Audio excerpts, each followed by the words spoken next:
Complacency and arrogance is the enemy of restaurateurs. In order for things to remain the same, everything has to change. Unless you change, you fail. Today's guest is Jeremy King, London's most famous restaurateur, the man behind the Wolseley, the Ivy, Le Caprice, and now Simpson's on the Strand. 40 years at the top of the game, no one's done it longer and no one's done it better. I feel intuition and instinct have all been discredited. In a society which everything has to be defined by statistics, precedents, etc. Because the other quote you have is, maintaining your standards is the fastest path to bankruptcy. This is an absolute masterclass, not just on running restaurants, but on reading people, trusting your gut and building things that actually last. Strap in. First of all, it's not a democracy. It's a benign dictatorship. There is no definition as to what is the best restaurant. Is it the best restaurant to have fun? Is it the best restaurant to eat well? Is it the best restaurant to do business? And the best restaurants are the ones which allow those things to happen. We do this. And that for me is the excitement of it, is learning. And one of the worst things which happens within the restaurants, and I always warn senior people when they come, is that I have guardians who worked with me for years, know how I want it done, and are very good at applying, but they can't see the change. And so I will tell a new member of staff, when you put up a suggestion, somebody says to you, no, we don't do that. And you might say, why? And if they say, oh, Jeremy doesn't want that, or Jeremy doesn't like that, that's when you come and talk to me. Wow. Because although I like discipline and all those things, I remember there was a wonderful guy who became manager of the Ivy after we left, and he was getting more and more upset because the changes which were being made. And he said to me, I phoned him and I said, look, I hear you're really, really getting upset and annoyed. And he was saying things like, if Jeremy could see this now, he'd turn in his grave. By the way, I'm still alive. And I said, this is going to end in tears. And you let me help you. And so I said, tell me the sort of things which are upsetting you. And he gave me, as it happens, 5 examples. He said, oh, isn't that terrible? Isn't it awful? Can you imagine? I mean, you'd never have done that. I said, well, let's look at it. Of these 5, I think, yes, decision 1 and decision 5, no, that's wrong. Decisions 2 and 3. What were they specifically? Can't remember. Sure. But they were innovations and change, and people are scared of change. And I quote in the book, and I quote the staff ad nauseam, is the Prince Tancredi quote in Lampedusa's novel, The Leopard, when a retainer is complaining to the prince that everything is changing in Italy. It's going from to become a federal, having been a very much a authoritarian setup. Why does it have to change? Why can't it stay the same? And Tancredi answers with, in order for things to remain the same, everything has to change. And you don't change the ethos, you don't change all those things. And I said, look, to this guy, I said, look, 2 and 3, I'm going to adopt. They're actually really good ideas. And he was shocked. I said, and 4, I'm going to think about. That may be clever. And he was incredulous. I said, but unless you change, you fail. It's so the one quote from the whole book, and obviously I've made countless notes, read it a couple of times, is that quote, because I'm hopeless with change. And as in, I like change in terms of reinvention, in terms of work and stuff, but in terms of like relationships, I'll just cling on to stuff in the past, not very good at like cutting things off, and just don't. I kind of am very similar to you in the sense I'm naturally quite shy and don't like change, basically. No, and most people don't. And so what would you say is the most surprising change you've been through? And how did it sort of change you in or transform you in surprising ways, would you say?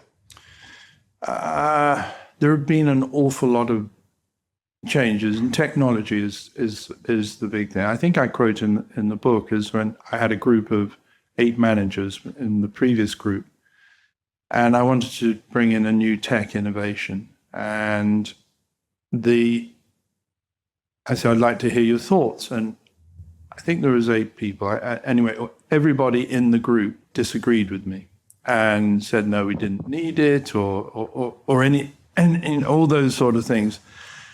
And I heard them out, and I thanked them, and I said, that's great. I'm going to go ahead. And one of them, I'm very happy to say, because it's not an authoritarian setup. They said, why, if we all think you're wrong, would you go against it? I said, well, first of all, it's not a democracy. It's a benign dictatorship. and you have to understand, if I'd listened to you, and I have done in the past in groups like you, let's go back to the early 80s when other managers said we didn't need computers, and then didn't need voicemail, didn't need email, didn't need point of sale systems, all that, because they were all scary and it was all about change. We didn't need. I said the job of a manager and a leader is to listen, but lead if they feel very strongly that it should change. Otherwise, we atrophy. I mean, when I grew up in 60s, 70s, the biggest names in industry, particularly coming out of America, were Kodak, IBM, any numbers of, or in turn, Tower Records or something like that. Who, are you doing anything with Kodak yourself now? No. Or IBM? Have you got an IBM? Because the other quote you have is maintaining your standards is the fastest path to bankruptcy. Yeah. That's beautiful. And I think that kind of, so just kind of riff on that, please, Jeremy, like maintaining your standards. And maybe we can go into the Wolseley or the Ivy. Say your standards were here in year 3. What did you do to change it by year 5 to actually maintain your standards, or to save you from bankruptcy?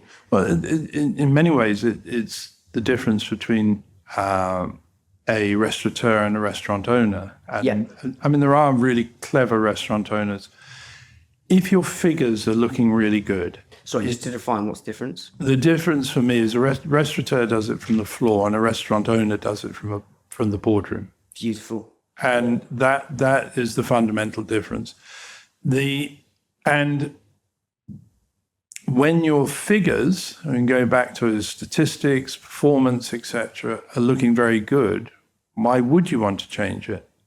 Brave people change. So somebody like a golfer, there's been famous examples of golfers who are top of their game, winning major tournaments, that then rebuild their swing, because they'll get over. It's the same fundament, is that they will get overtaken by other people and the Wolseley was a good example when we'd won Restaurant of the Year for, I don't know which publication, and we had the managers around the table. I said, so how are we going to win that next year? And the people who've been with me for a while keep quiet because they know what's coming. A new manager, a very capable manager, said on this occasion, by maintaining our standards. And I said, well, thank you. I appreciate that. And you should know that's the route to bankruptcy. And I said, but how can that be? We've just won with our standards Restaurant of the Year. Why, as long as we maintain that, we can win it next year? I said, no, because if your aspiration is purely to maintain the standards, they actually go down. You have to constantly check. So is it like, are there any specific examples of that where you had these standards and they began to drop, or? Yes, there's any number. And also the complacency and arrogance is the enemy of restaurateurs. I mean, anybody in life is doing well. What would be in microcosm, you make a great Bloody Mary. and Yep. everybody thinks it's a wonderful Bloody Mary. Yep. And that same bartender continues to make these wonderful Bloody Marys until somebody's complained and said, this is terrible. And you look at it, you think, I haven't been hearing so much recently that it's a great Bloody Mary, but we haven't had complaints. But then suddenly it's complaint. The reason being is because when he or she made that wonderful Bloody Mary, with the Tabasco, each time they make it, if they put in 1% more Tabasco, which for the first 10, 15 probably don't notice, then within a fairly short time, there's much too much Tabasco, or there's too little Tabasco, or whatever. Now, as far as they're concerned, they're making it to the same recipe in the same way they've done before, and they've been commended for it. So what do we have to do? We have to, A, check that we're doing it correctly, and B, ask ourselves, could it be better? Yes. The danger is that people often think that you make it better by using gimmicks in terms of presentation or whatever. Yeah. And you have to ask yourself with the Bloody Mary, should I introduce a rather bit of horseradish, maybe a little bit of mustard as well? Would that help? And constantly trying to make it better. Better.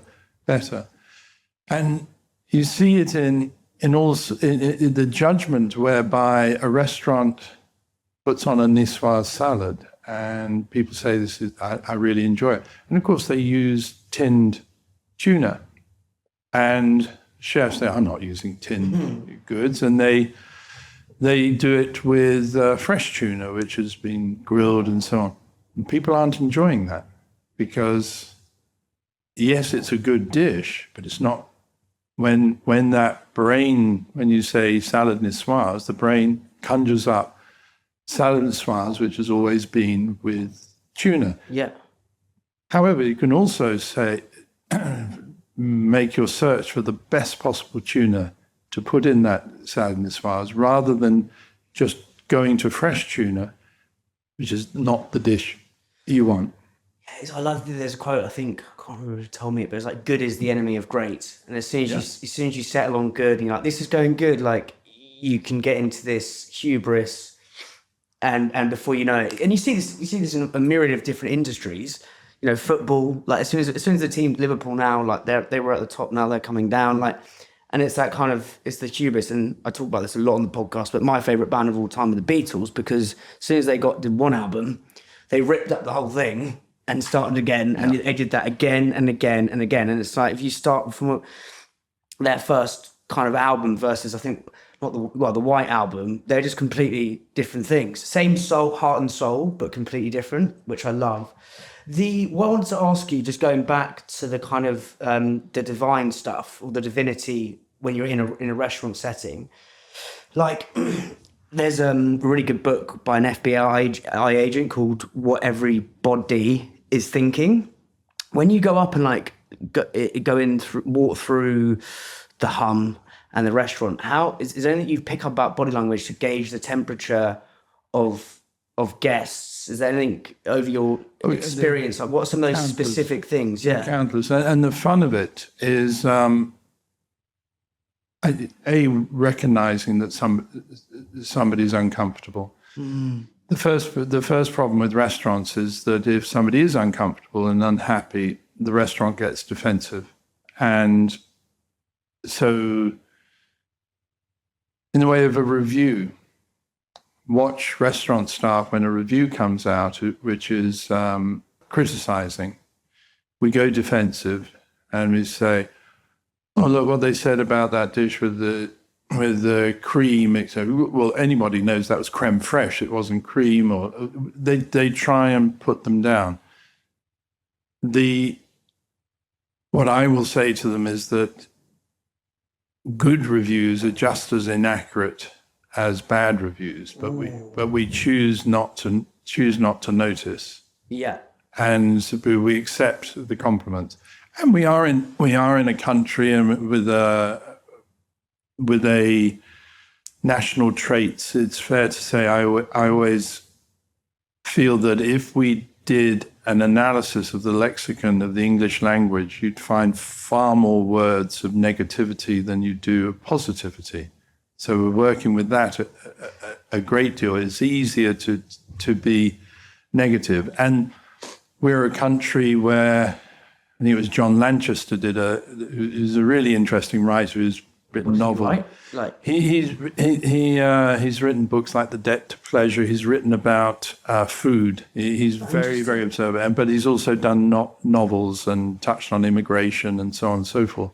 And he wrote a piece for the New Yorker magazine, which always caught my imagination, where he talked about the difference between complaining and moaning, and that the British are kind of a nation of moaners. yeah. And it is very salient for me, because I believe that complaining is a positive thing, whereas moaning is entirely negative. Right. And it's and there's all these things within restaurants. I think I mentioned in the book the story of a chef at the Ivy, who when the head waiter brought down a steak and this, immediately this particular chef was defensive and said, "What's the problem?" He said, "Well, they say it's inedible." And and what the chef will always do with the steak is they start prodding it to make sure that it's cooked the right way and so on. And I happened to be there, and he said, I don't understand. And I said, "Try it. Cut a piece and try it." Mm. And so he cut a piece, put it in his mouth, and started chewing and chewing and chewing and chewing and chewing and chewing. And eventually he with quite a big swallow, went, "Well, I wouldn't say it was inedible." Said, "But is it right?" Yeah. And I think that's the life lesson, is that the statement may be inaccurate, that it's inedible, but is it right? And this is where we go wrong. And you were saying about good and so on. It's like if things have gone wrong on a table, Yeah. what did you do to remedy it? I did this and I did that. I said, "Do you think you've done enough?" "Yes." "We'll go and do some more," because enough is never enough. Wow.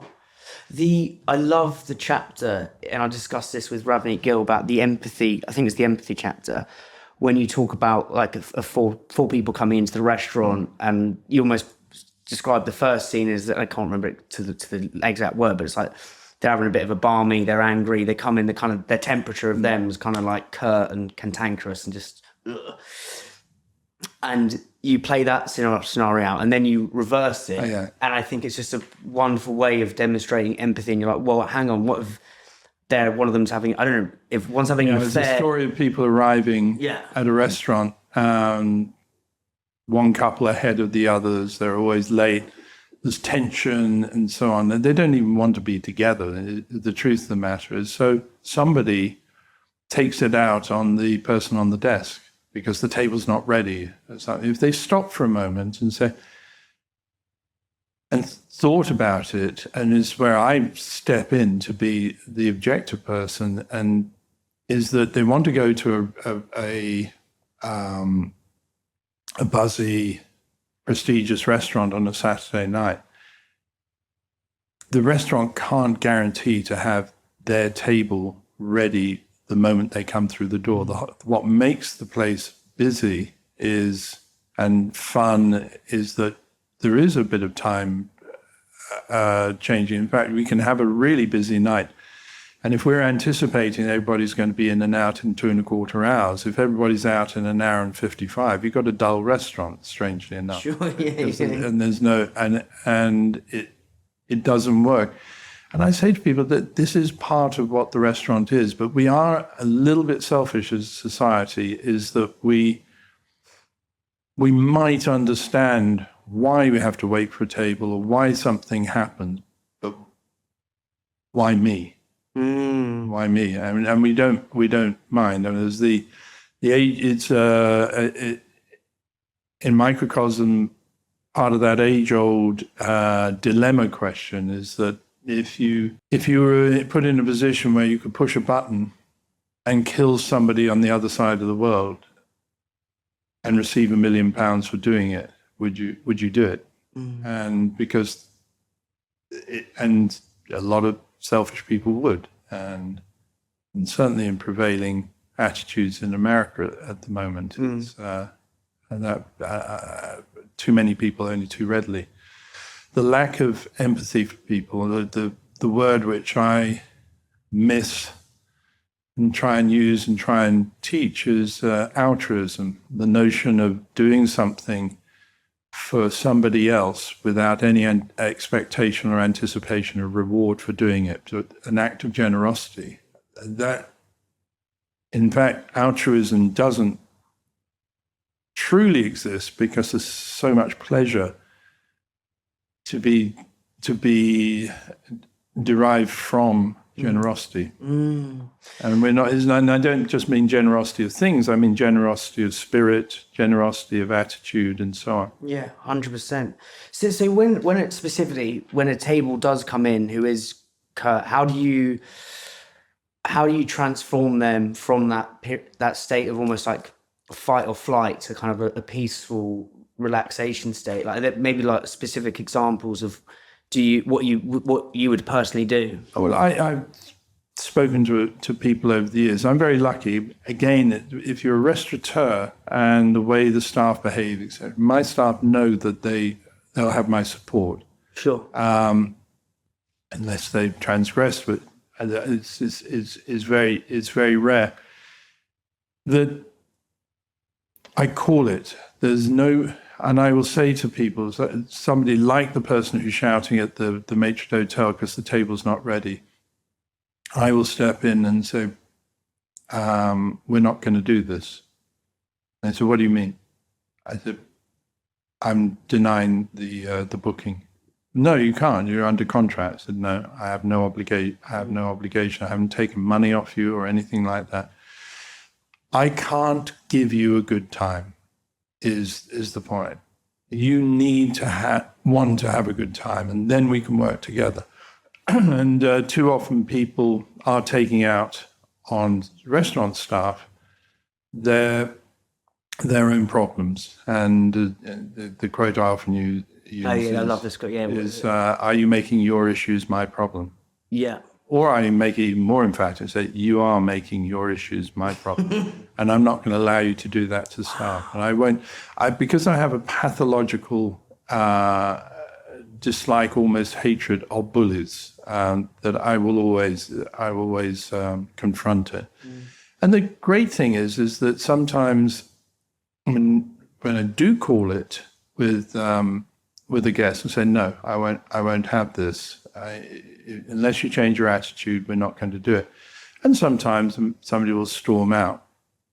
And it happens very rarely, but over the years it aggregates. Or it's not necessarily, but often it's the men who are tricky, and then their partners, wives, etc., become moderators, or it might be two men, two women, whatever. Become moderators, saying you are really reacting. The trouble with what happens in restaurants generally is if you have a confrontation with a customer and it's begrudgingly sorted out, then restaurants punish. And what do you mean by restaurants punish?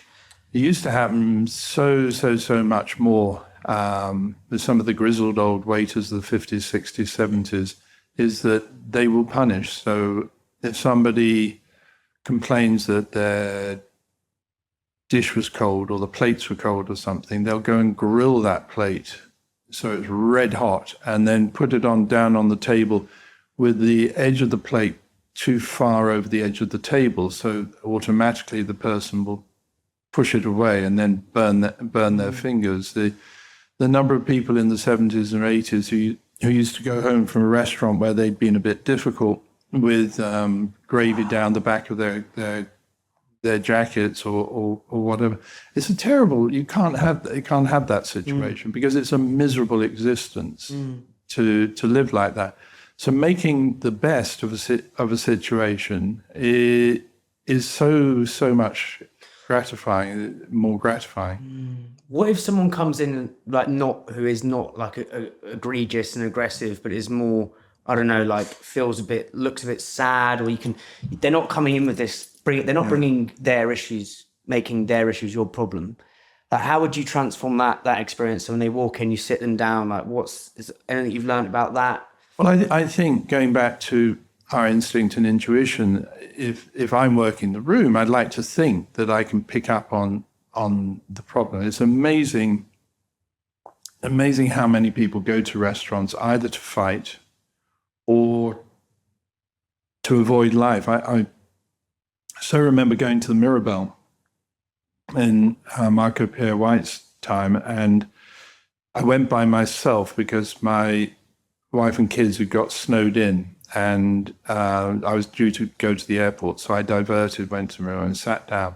Where was that? Sorry, that was in... Mirabelle was very famous on Curzon Street. So it's actually we very nearly took it when they changed the building. That's another story. And it was it was one of the old grand restaurants.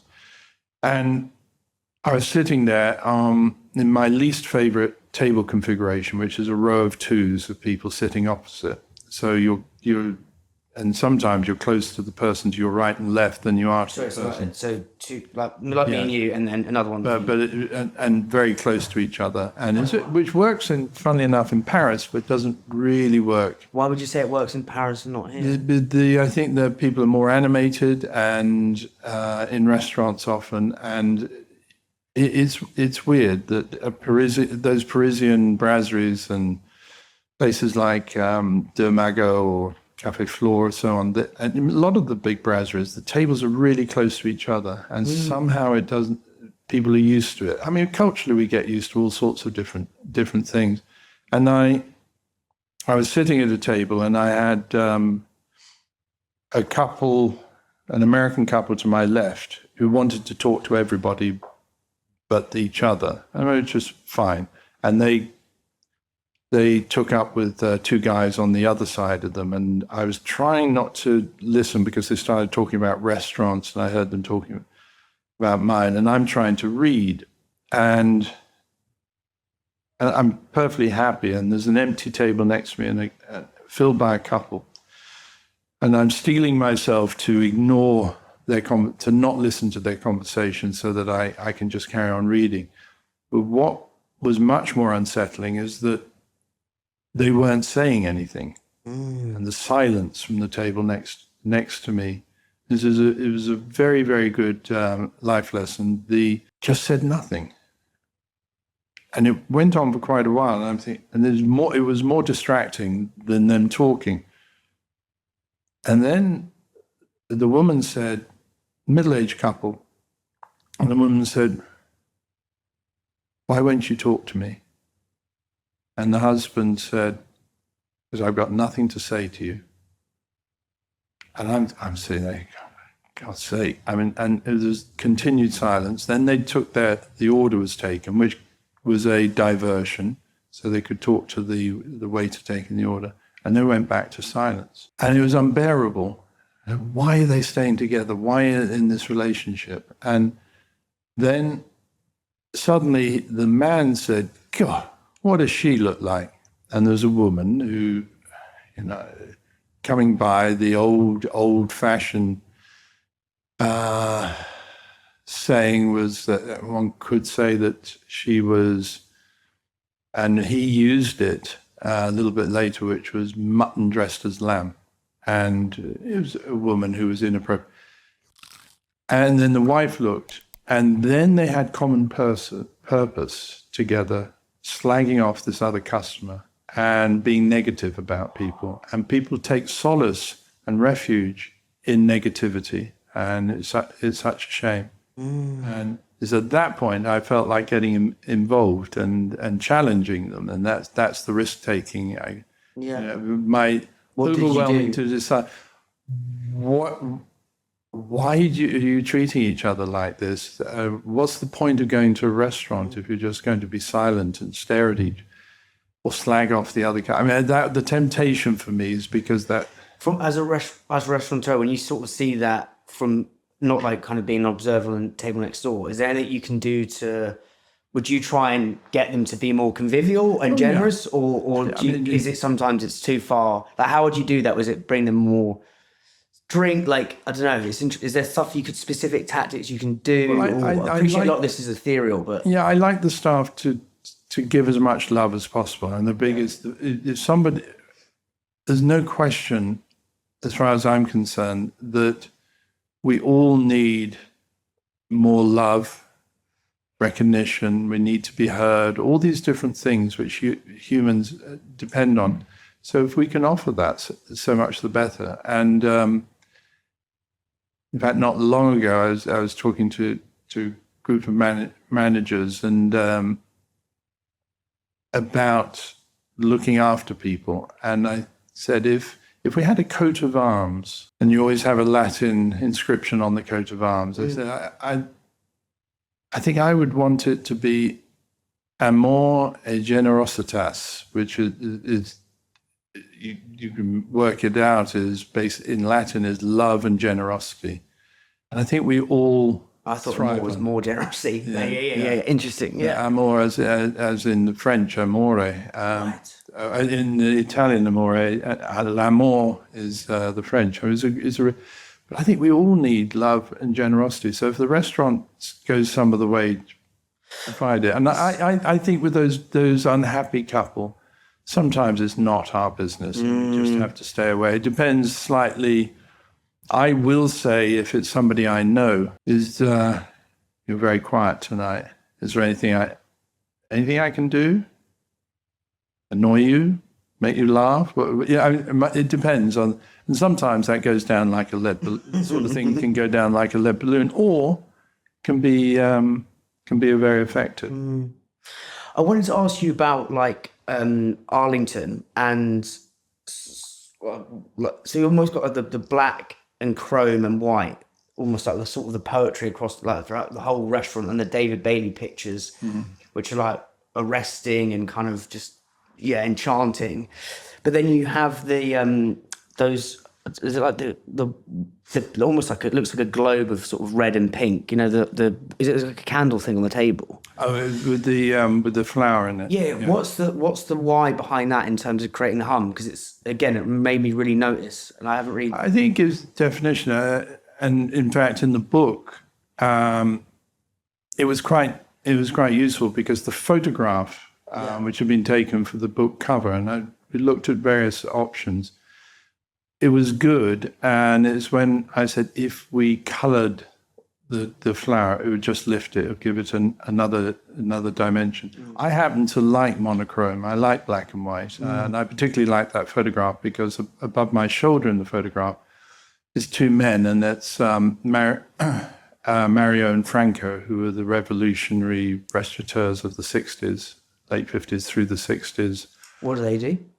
Mario and Franco, they'd all worked with the various Italian restaurants which are there. And you've got to remember in the 50s and 60s, Italian restaurants meant badly painted murals of the view from Capri or Ischia or wherever it might be, and Chianti bottles in baskets, in basket weave, and a particular type of restaurant. They changed it. I always think that they helped democratize restaurants, and they broke away and opened the first real Italian trattoria in Soho. And Soho is full of Italian restaurants, but Terrazzo was groundbreaking, and it introduced different crowds. You'd have royalty with EastEnders, effectively. I mean, the EastEnders might be David Bailey or Terence Donovan and people like that. The other photographers might be Lord Lichfield, Queen's cousin, and so on and so forth. And for me, they were wonderful restaurants because they were egalitarian, as long as you could get in. It didn't matter. Because the whole thing about British restaurants is they were based on a class structure. That's one thing I was going to ask you is, so like I've been just was kind of like one of the class structure really fascinates me in this country, because it's like, when you speak to Americans, I interview a lot of Americans, they're like, it doesn't really exist there. No. And it's almost, and I was looking at it in terms of New York versus Paris versus London. And so in Paris, like after the war, they sort of segregate. So all the rich are in the middle. And then on the outskirts, they have the like less wealthy people. And then in New York, they were doing a thing. It's like it kind of goes up in the sense as it is kind of, it's very slightly different. Whereas in London, they were sort of saying that because it's, we decided not to segregate things. You have like, for example, you go through Chelsea, you'll have like estate blocks next to £2 million homes. Yeah. And I think this melding of different status and classes is utterly fascinating. Like, how has that played out for you in restaurants, and why does that give British restaurants a uniqueness? Well, I think the best restaurants are egalitarian. Yeah. And Peter Langen always used to talk about, he liked brasseries and restaurants where the taxi driver could sit down with the Duchess, and it's really important. The living, the interesting about you were saying about London and the difference between the estate and the Georgian house. Has to remember that whilst that sort of played out, that there would be barriers, and then it's an American thing as well when you talk about born on the wrong side of the tracks, and often that would be where people live is defined by the railway. On one side of the tracks you have the good housing, on the other side you'd have the bad housing. Yeah. In London, that was shaken up somewhat because of the World War II and all the bombing. And post-World War II, then, of course, had a really important Labour government. And so there was a lot of housing required and a lot of land which had been bombed out. So the councils, and no money, and the councils would acquire the land. Sure. And so it went from there. It does fascinate me, and it's one of the reasons I'm an egalitarian, because I went to a charity school, the Blue Coat School, and that would have people from the East End sitting in classes with fallen aristocracy, and I really liked that. And we all wore the same uniform, so the only thing which defined us was our personality and our brain and our achievements, not our wealth. That's who was I speaking to? There was I've got an Irish friend, and he was saying the great thing about if you're Irish and you come to London is obviously there's very subtle nuances in the lexicon and the sort of the way they speak, the dialect. But it's hard to know if someone's from like North Ireland, sort of North Dublin or South Dublin. And that is the divide there is, I think, South traditionally richer. And he's like, you have an unfair advantage because there's no real status, whereas here we've got the different accents, which I think is fascinating, but it all melds together.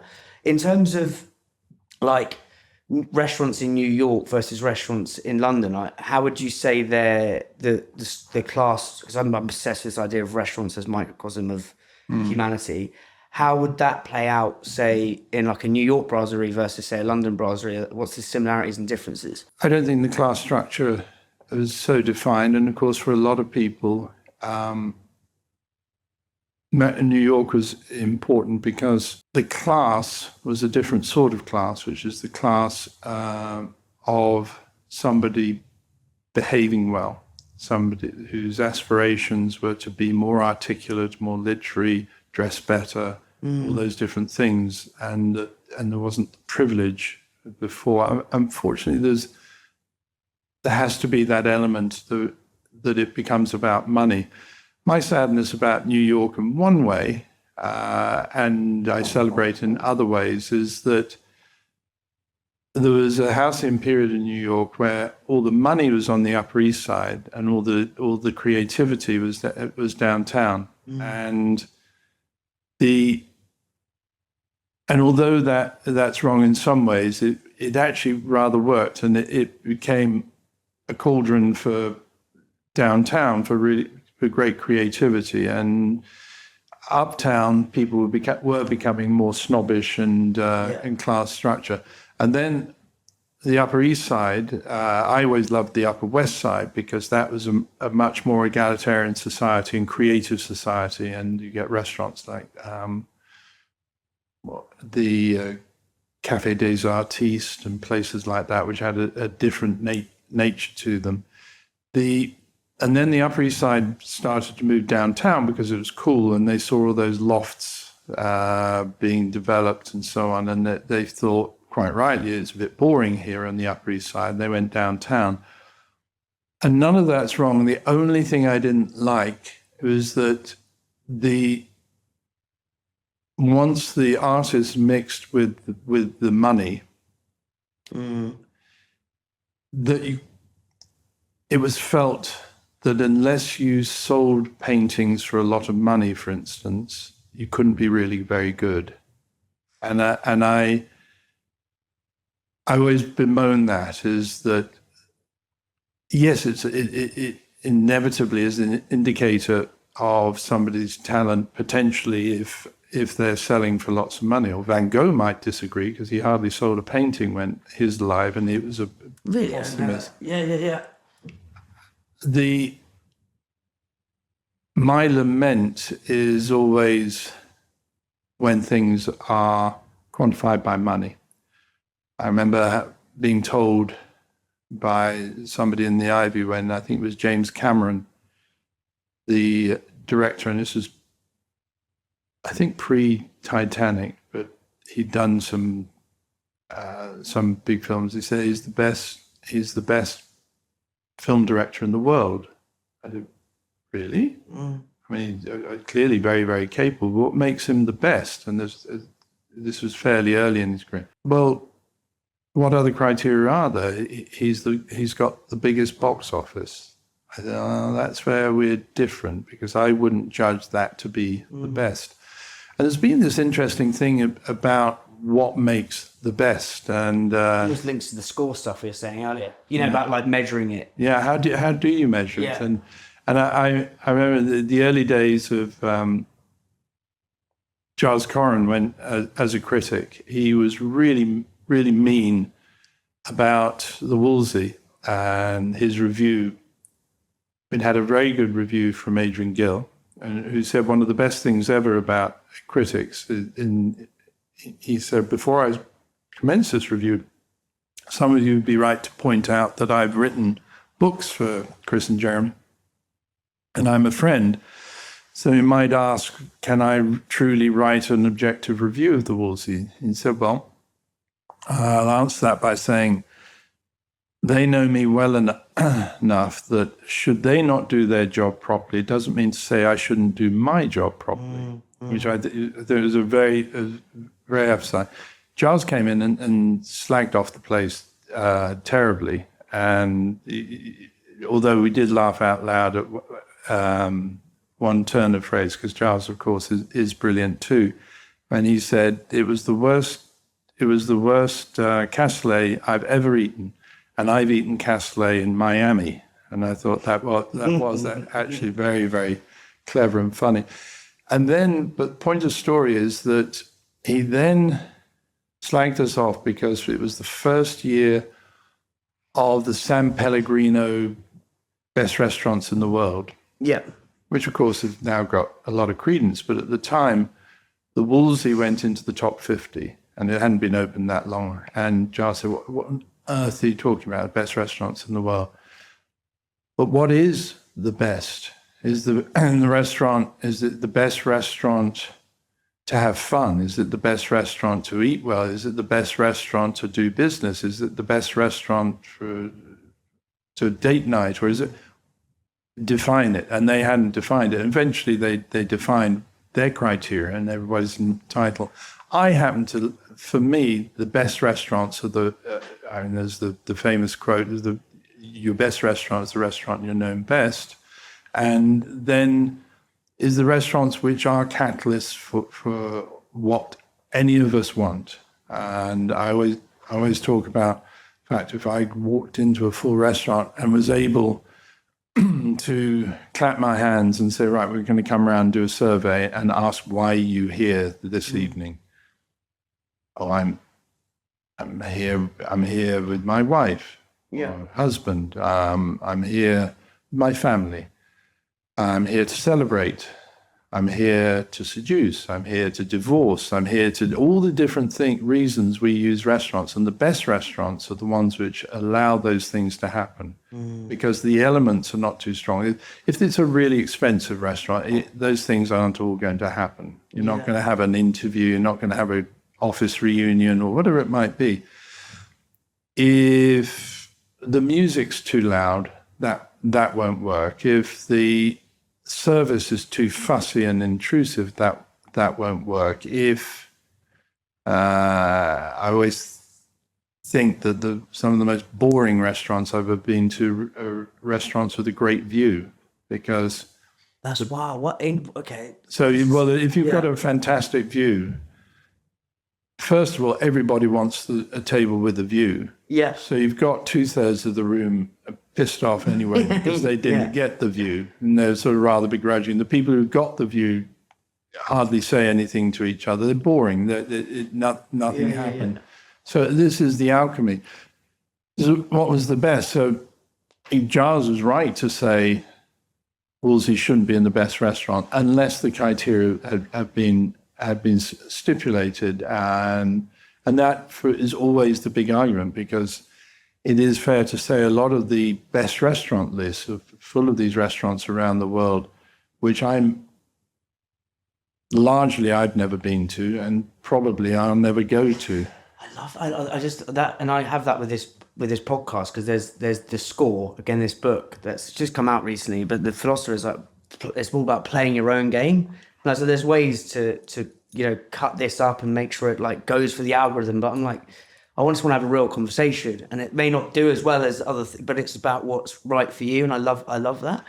I love, see, when you say like all movements start in restaurants, I love to detail from sort of 70s, 80s, 90s, noughties. Like, I feel like you were kind of at the epicenter of cultural movements, or seeing how culture has changed. Like, how's it changed for you? So starting in sort of the 70s, 80s, because you must have seen all the different movements, whether it was, like punk or, like the rock and roll and all, Britpop, like all those kind of things changing. Yeah. Through a restaurant lens, could you sort of detail some of that? Well, I take great pride in the fact that a lot of those different movements, which often were incredibly important, but people didn't have much money. And my assertion is always that the restaurants depend on talent, and because often the most interesting people in a restaurant are the least affluent. And we need the affluent people because they might buy the champagne and so on, but often the people that the affluent come to see are the creatives. And so my maxim is always, we give people the opportunity to spend, but we don't make it mandatory. So that if you want to just come in and have a small pasta and a beer, fine. Sure. And whereas a lot of restaurants hate that. And so early 80s at Caprice, we were very sustained by the artists, a lot of whom were academicians from the Royal Academy.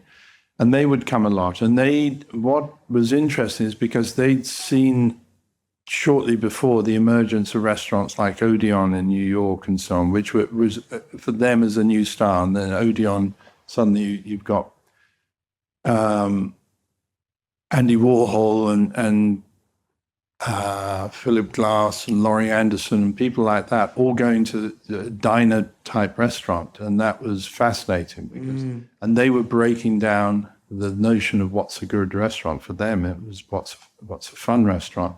We saw big changes there, and we followed on in this country. And the story in terms of change is very early 80s, not long opened Caprice, and I was taken out for dinner to to a hotel. And I came back and talked to the head waiter about it the next day. So I went to this hotel, and it was fascinating because we ordered, and once we'd ordered, we never got interrupted about the food. They knew where to put the cutlery, they knew where to put the dishes and so on. How do they do that?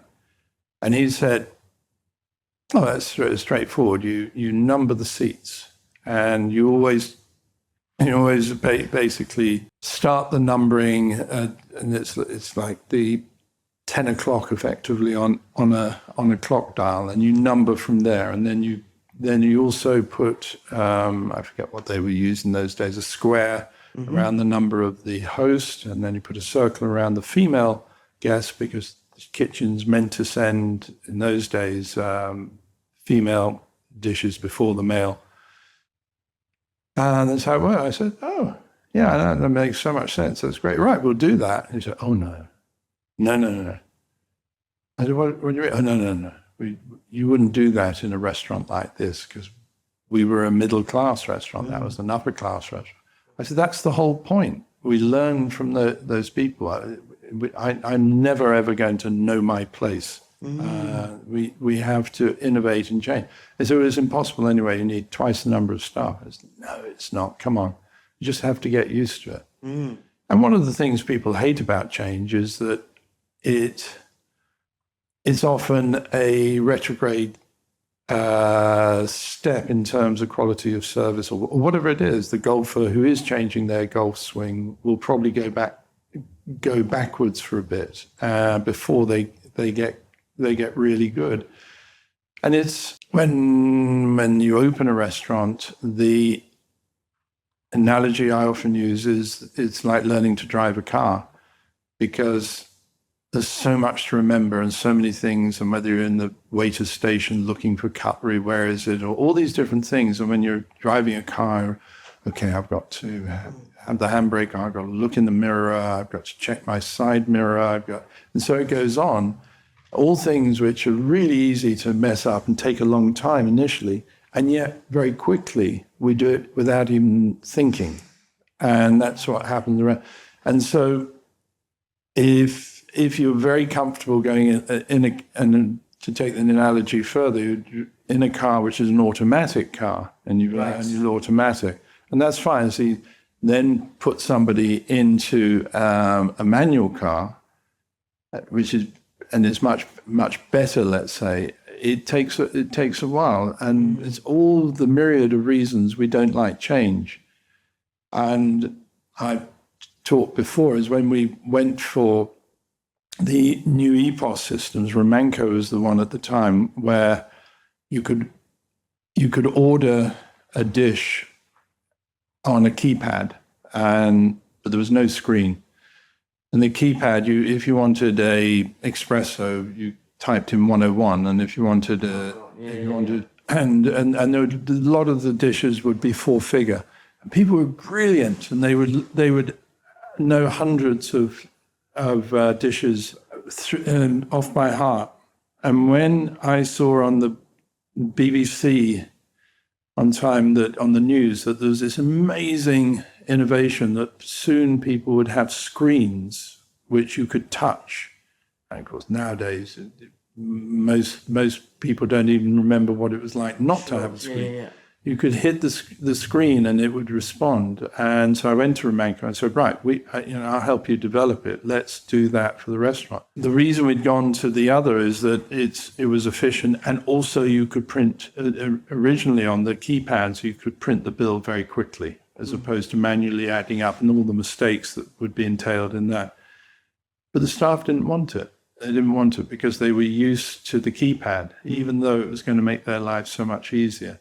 And what I noticed every step of the way is that when I finally got them to have keypads, to have more than keypads and have a screen, and eventually begrudgingly got to used to it, that's fine. And then the next innovation which came along, no, we don't want to change. It's it's this resistance to change in like so like the big changes in sort of bigger culture like music and stuff. I love this idea of, and I was speaking to my friend Andy, who owns a brand called Dirty yesterday. He's like a mushroom like this sort of functional mushroom brands, which are kind of over. He thinks the tension now. People want to reduce coffee, and he's really good at sort of seeing.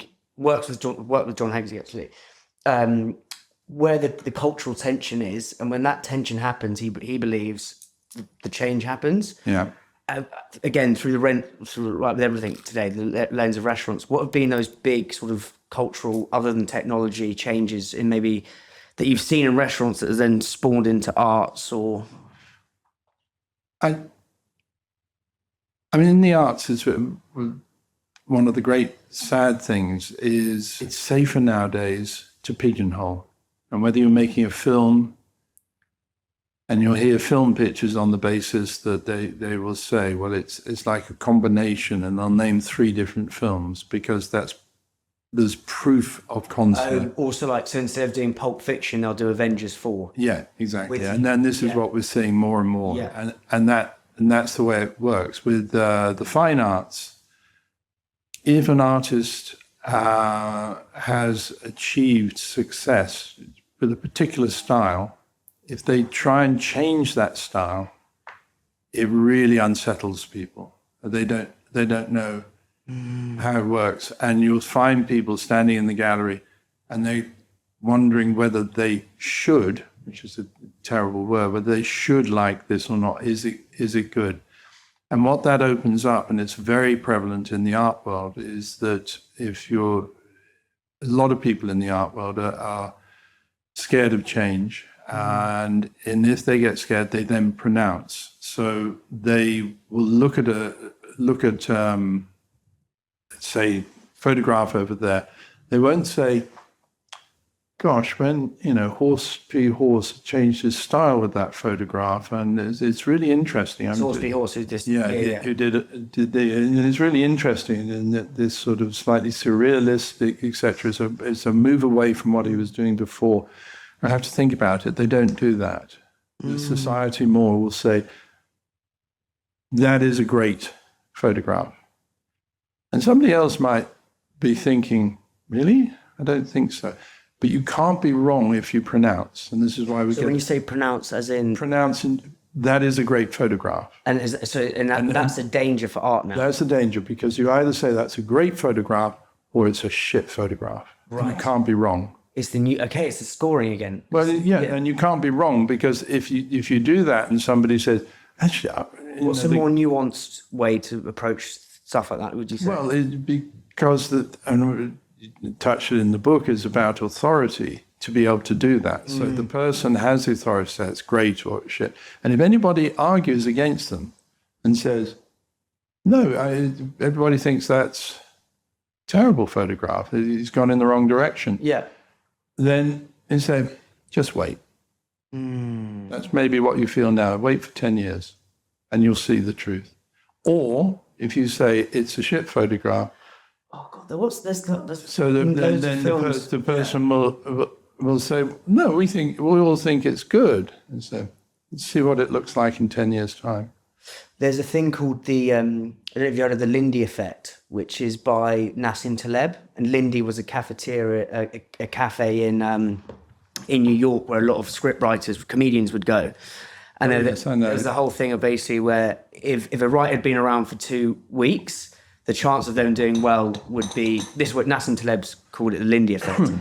And the chance of them doing another 3 months would be X. If they'd done 2 months, the chance of them doing 2 years, being around in 2 years' time, was much greater. And he basically says, if you're looking for to buy literature or books, use the Lindy effect as like a heuristic, i.e., anything that's been around for 50 years or 100 years is likely to be around. So, like, I don't know, if you read Fitzgerald or Tom Wolfe, that's been around for so long that it's likely to still be good. But any of these vanilla thrillers that are coming out in W.H. Smith, again, it's like, just you wait. And I think it's a really good way to pick what you read, what you watch, because I think, as you say, it's this. What do you say? Is it what do you say? Proclamation, not proclamation? Yes, to proclaim. Yeah, proclamation. To proclaim it, because you can't be wrong. And where you only can be wrong is if you prevaricate. You lose us. People say, "Oh, they don't have a strong feeling," because we love. We love strength of assertion. So if we're lost in the jungle and we're trying to get out of the jungle as a group, and we come to a fork in the road, you don't want somebody saying, well, we could go left, and I think that might work because it looks like higher ground over there. Or there again, there's an argument for going right. We're worried. We don't like. If somebody steps to the front and says, unquestionably, we go right, people will go with it. And that's the human nature. And sometimes, if you've got a strong leader, if you have 2 or 3 strong leaders there, then you have just a big argument, and nobody knows which way to go, and there's rancor and disagreement. There is no definition as to what is great. There's no definition as to what is the best restaurant. In my mind, we can tell whether a restaurant's doing things well because the quality of the cooking, but it's all in the eyes of the beholder.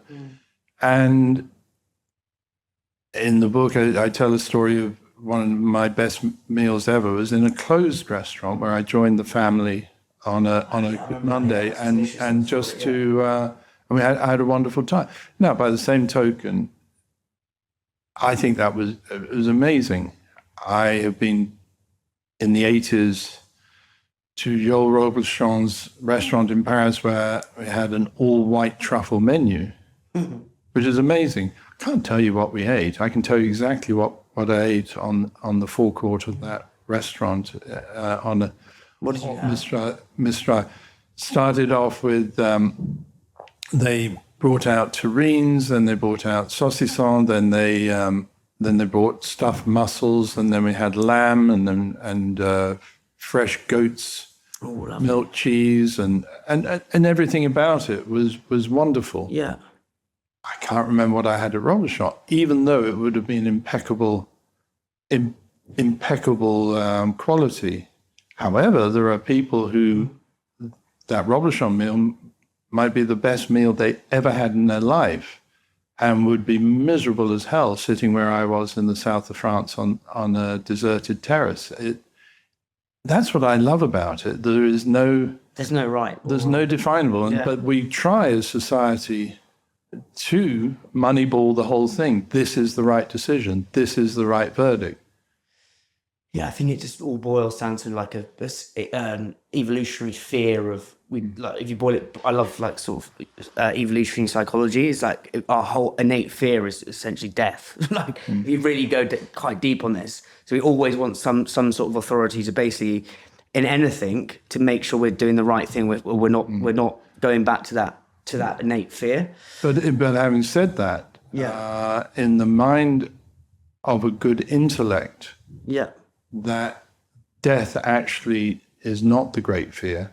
Interesting. Because particularly if that intellect has had a fulfilled life, because they rationalize on the basis, my body is failing, my brain is failing, I've had a brilliant life. And I always liked the way Richard Rogers, Lord Rogers, the great architect, can't remember who it was, whether it was Socrates or somebody, quoted the fact that we should all aim, particularly architects, but we should all aim to leave the city or the country where we've been domiciled better than when we arrived, and that we have an obligation to try and improve society and the environment in which we live in. And he was a great exponent of that. Most people are too selfish. They want to leave with themselves better, not society. Well, that was the book I was referencing there. I think Becker was. I read it at uni called like The Denial of Death. We had to read it. A really interesting book. It's basically we're building like all this stuff we're building with like naming someone's golf course. There's all this stuff to build status for when we're gone, and it's quite a selfish act. That so obviously like the Trump Tower, the fucking like whatever, and it's actually. And it's all, and it kind of, I think it does link to some way of this scoring thing. Interesting. Do you fear death? The moment I fear impending death because I don't want to experience what it's like to regret. And I'm perfectly happy with death if I'm at one with it. So what I'm motivated by is actually preparing myself for my death as opposed to running away from it. So and that the way you prepare yourself for death without running away from it is by having or trying to have as minimal. Yeah. What were some of the regrets you're trying to rectify, would you say? Well, the thing about regrets, if you read any of those big interviews with captains of industry and so on, leading business people, a very common thing is that when they're asked, do you have any regrets? They say no. I don't understand that. I have regrets every day of the week. I have almost every hour I regret things. But it's no harm in regretting, because hopefully one learns from it and constantly trying to improve. That defensiveness of saying, no, I have no regrets, I find that impossible. Links to proclamation stuff, doesn't it? Yeah. Yes. Wow. Okay. Yeah, so just swim down that channel a little bit more, please, Jerry, because I think this is fascinating. It's another contrarian view in the sense that I think what's the thing? Is it your happy problems in the book, which I love, which is, and I actually wrote about this in one of my newsletters, which is when it's like, everyone, is everything okay? Is that what it is? Yeah. Could you detail that? Because I think that... Well, it's something I do, and it's often irrational when I utilize it. With somebody who would be in the restaurant and say, hi, Jeremy, everything okay? And sometimes I brush it off. If I know them a bit, I quite often say, no. And they panic. Oh, no, what's wrong? Can I help? Tell me. What? No, there's nothing particularly serious. And they say, but why did you say no? I said, because you asked me if everything is okay. I said, isn't it? I said, no. Last time I seemed to remember everything being okay was for a couple of weeks in the summer of 1964 when I was 10 years old, and life seemed pretty good then. After that, for me, is enough of my life okay. Now, of course, I said earlier on, enough is never enough, but it can never be enough. There are books on the shelves of my library which I haven't read. I regret that. Yeah. And I would be a better person perhaps if I had read them. There's any number of things. There's a Japanese word, I think it's called, I'm going to butcher it, called Tsundo. This girl I was seeing told me about it, and it's the Japanese word for the joy of collecting books that you'll never read. Yes, I saw that actually. Yeah, no, I find that's really interesting, because I just sometimes will look at a book if it's on my bookshelf and just be like, just even the look of it will make me interested. There's a book I've got called In the Miso Soup by Murakami, which isn't the other Murakami. And just like the look of it just makes me interested. And I've never actually read it. I think it's stimulating. It's really stimulating. Yeah. Any sort of, is there anything you haven't specifically talked about on other interviews before or conversations before? I mean, I think in your book there's a lot. I mean, I gave it to Rory Sutherland. Oh, did you? For his birthday. And then I had lunch with him in Osh at the Devonshire. Because that was his, and we were discussing it. And then my mum's reading it now. And it's just, what made you sort of decide to write it, and why now? Okay. The fundamental thing to know about me is probably that, surprisingly, I'm a very shy person and a natural introvert. So a free evening is probably just as much or more enjoyed being by myself than being in company.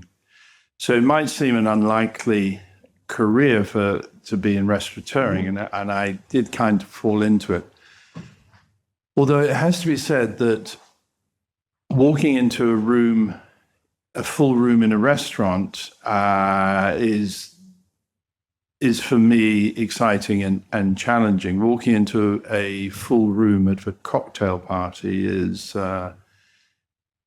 very debilitating in truth. So the notion of me writing a book is an anathema, and the person who... So what does that mean? So anathema is completely against what I would normally want to do, because I have a little bit of an abhorrence of narcissists, and therefore to write a book about oneself would qualify me as being narcissistic. And We bring this a bit closer, Rich. Yeah.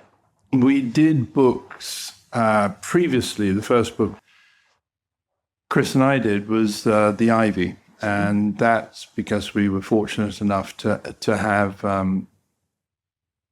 Adrian Gill come on board as the writer. And actually that was a groundbreaking book in its way. Adrian continued to do books, varying degrees of success. I mean, there's no question that Adrian is brilliant. It's just a question of did it always come out in the right way? And he did Caprice book, which was about scenarios in a restaurant, whereas The Ivy was a day in the life of a restaurant, which was very cleverly done. And although without being able to actually mention who the customers were, the customers had to be fictional for privacy reasons and so on. He also did a Zadell book, and then another one which was actually funny, and I mentioned because it was possibly the genesis of me writing, is that we were doing Breakfast at the Wolseley as a book. And originally, I went straight away to Adrian and said, would you do it? And he said, no, I'm too busy. And we ended up, through Ed Victor, the agent, hiring somebody who was the head of a food writing federation of some sort. I can't even remember. And it just didn't work. And so I phoned up the incredibly busy, have no time, Adrian Gill, and found him on a grouse moor and said, Adrian, I miss you. I need you. Come and write this book. He said, okay. And then he wrote a really, really good book. And Adrian's a very... So, and this book is The Ivy or The Wolseley? The Wolseley, Breakfast at the Wolseley. And he wrote an excellent book, and it's a smaller format book, but he's a lesson in being thorough. And he's a lesson in being thorough. Yeah, he's a very, although he has a brilliant wit and he can extemporize particularly well, he is very dyslexic, and which makes life hard for him. Made life hard for him as a writer. But he is very thorough. And at the time we had a tourier at the Wolseley. A tourier is anything to do with, effectively, with yeast. Right. The dough and yeast, and they will make the croissant and all the other viennoiserie-based items like that. And he would come at 2:00 in the morning, 2:30, to watch him make those croissants. And he wrote the book, and it was really good. And then it suddenly stopped.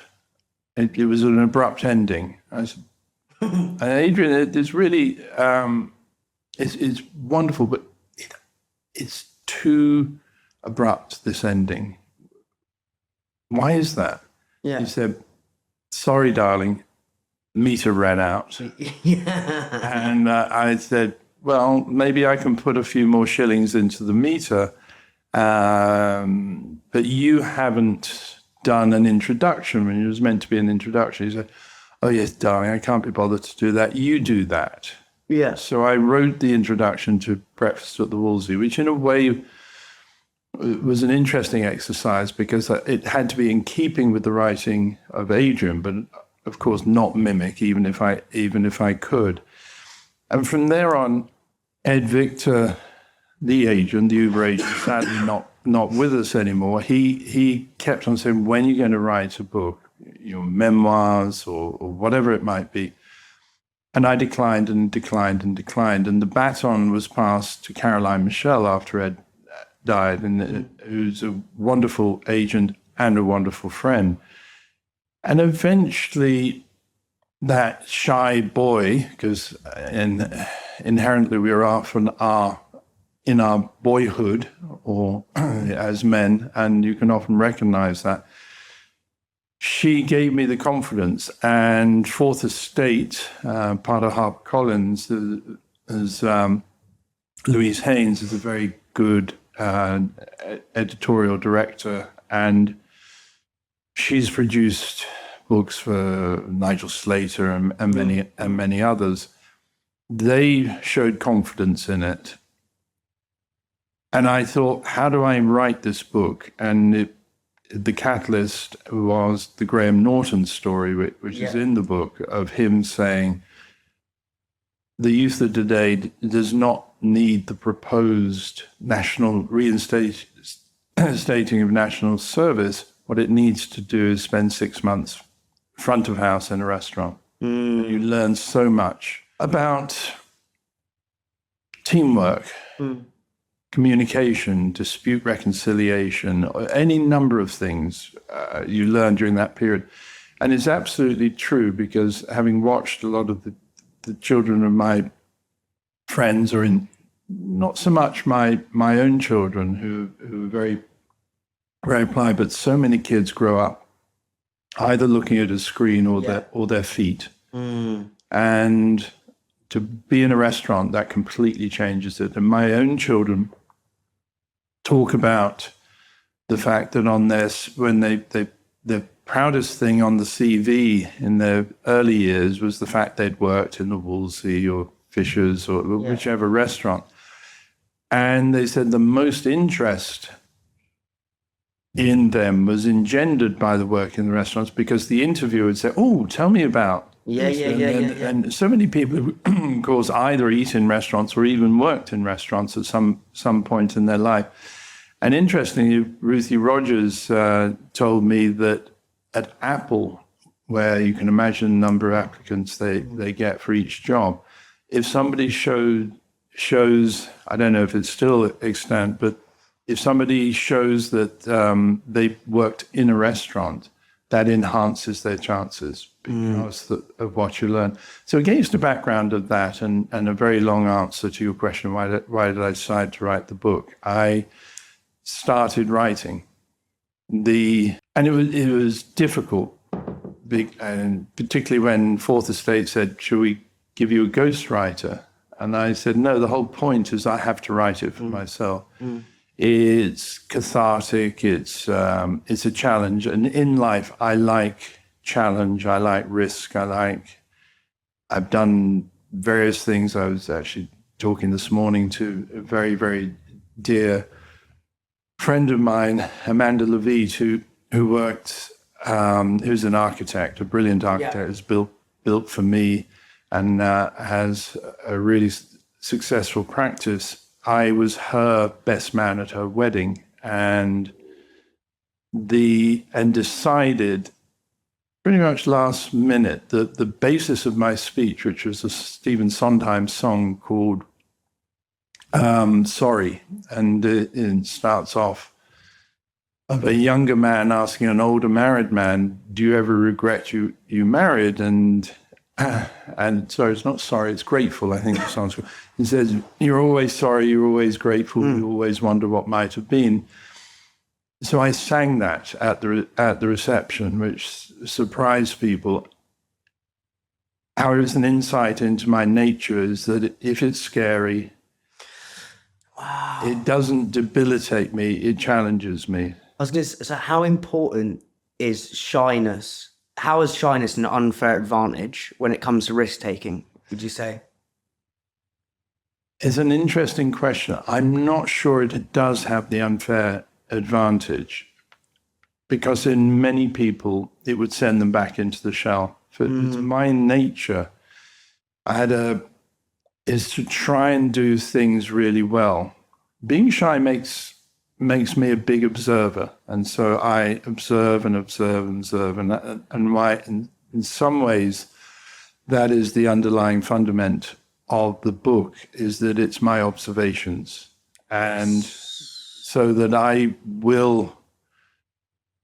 look so much that the staff would be, they might say, oh, table 42 or whatever it is. The guest, we're trying to remember who they are, and the guest is sitting there with their back to me, so I've only got the back of their head, and the team haven't worked out who they are, and I will name them.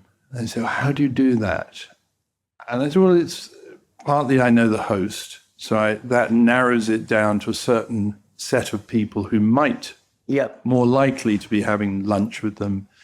And then I believe so strongly that we don't use our brains enough because we have too much help. And this is, we have information, we can read things, we can be phoned, we can go on the internet, we can, any number of things we can do. And I ask myself, why is it, and this has happened far too many times for it to be coincidental, is that not long after we got a dog, my wife Lauren noticed that she would sometimes jump up on a chair and look through the window, suddenly in earnest. And normally about 15 minutes later, I would appear. And it's not at the regular time every day that... Oh, wow. So your dog would know that you're... No, and it could be 6 o'clock, it could be 8 o'clock, it could be 11 o'clock. Yes. Yeah, wow. She would know. Because she can communicate, and we can see things and hear things if we utilize our brains, but we don't need to so much. So there's a wonderful book called Extraordinary Knowing. I can't remember the name of the author, which is about people who can divine information across continents. What do you mean by divine information? So that, and the story started by way of a mother and professor at Berkeley College in California. Her daughter was a bit of a prodigy at the harp, and she had a comparatively small harp. And she performed at a place in Oakland, not far from Berkeley, and the harp was stolen. So she did everything she could to try and find it. And this is pre-internet days, so she, rather than searching all the musical instrument dealers, because it was a valuable piece, she wrote to them across the country, if you see this, nothing. And months later, a friend of hers said, "Did you ever get that harp back?" And she said, "No." He said, "What did you do?" And she said, "Well, I wrote to everybody, I did this, I tried everything." Yeah. No sign. And she said, "Have you tried divining?" So, now, of course, divining we associate with finding water. You know, when you hold two sticks, hold a forked stick, and it'll... Oh, interesting. I thought divining was like some sort of divine, like God thing. Is that... Divining water is a lot of people, you get a stick which has... So this has no context religion at all. It's about getting information, so you can find out where the water is by holding sticks above the ground. And in this situation, there's this person, I can't remember, Kansas or something like that, who's brilliant. Get in touch with them. So they spoke. He said, "Right, send me a photograph, send me all the information you've got on this, and I'll find it for you." So she's in Kansas, so I don't know how many miles, 1,000 miles away or something. And she comes back, he said, "Yeah, I know where your harp is," and gives an address in Oakland. And she said, "You'll find the harp there." Wow. And of course, for the mother, you can't knock on the door and say, "Have you got my daughter's harp?" So she put up signs around saying, "Looking for this harp, no questions asked, what a big reward for it." And she gets a call from somebody who said, "Yeah, my next door neighbor has that." And so it was dealt. And because of that, she started to really delve into it. And because she was an academic, she really researched it. And any number of stories in the book which are really interesting. And the ultimate is that during the Cold War, the CIA were using people with these powers to look into nuclear bunkers in Russia. And it's all I'm saying really is that we have extraordinary knowledge. To like observe, essentially. Yeah, and but we have to learn that and develop it. And if you're a silent person, which is how I was for much of my life, and I'm just watching, and I love watching, then, to use that word again, I'm divining information. And so the more that went on, I learned how people behaved, and I would walk up to a table, and I can feel it's tense, and it might be a couple who are having marital problems or something like that. And that side of me which likes danger, which there's that other element, I might say something. I said, I know what's happening. You're saying that he's doing this, he's saying that you're doing that, and so on and so forth. And they said, how do you know? I said, it's just, I know you over the years. I know your marriage. I know what's happening. I can tell by your demeanor now. I can tell. Is that for what about for non-regular customers? Does that divineness pull through? Is that basically what I'm trying to ask? Is that something you can train? Is that like getting rid of the ambient noise from your phone, or is that something you can only learn through experience, or is that kind of just an innate thing to Jeremy that you've? I think we can all do it. Wow. If we open our minds to it. And one of the things is that our brains are incredible digital machines, which we use a fraction of. And we use the brain, a lot of people, we're helped now, of course, through screens and so on. A lot of people use their brain almost like an analog animal rather than a fully sophisticated digital. What do you mean by that specifically? So that we take everything on just first observation, and we don't wonder why we're thinking it. I mean, let's say in restaurants. Yeah, I was going to say, what's that in restaurants? In restaurants, part of the process right at the beginning is somebody deciding to go to a restaurant. So let's say we decide to go for dinner. Where should we go? One of us suggests a restaurant. What enables us to say yes or no very quickly? And for me, I see it that what happens is if we say, for point of argument, one of my old restaurants, let's say, if you say, let's go to the Wolseley, I see it that a media card suddenly plays in our brain. And that media card is a mixture of audio, visual, almost scratch and sniff, and there are a lot of things. So you say that restaurant name, and immediately the brain pictures the restaurant. Yeah. So you're thinking of that. Then what else makes you decide to go to a restaurant? It might be a dish at there recently. It might be who you were with. You had a great time, or you had a bad time. With restaurants, if you have an argument in a restaurant, you're less likely to go back to the restaurant, even if it's not the restaurant's fault. There'll be a little video playing of an incident. Remember, all these things happen. But that media card in our brain plays in a fraction of a second and enables us to say, yes, that's a good idea. Yeah.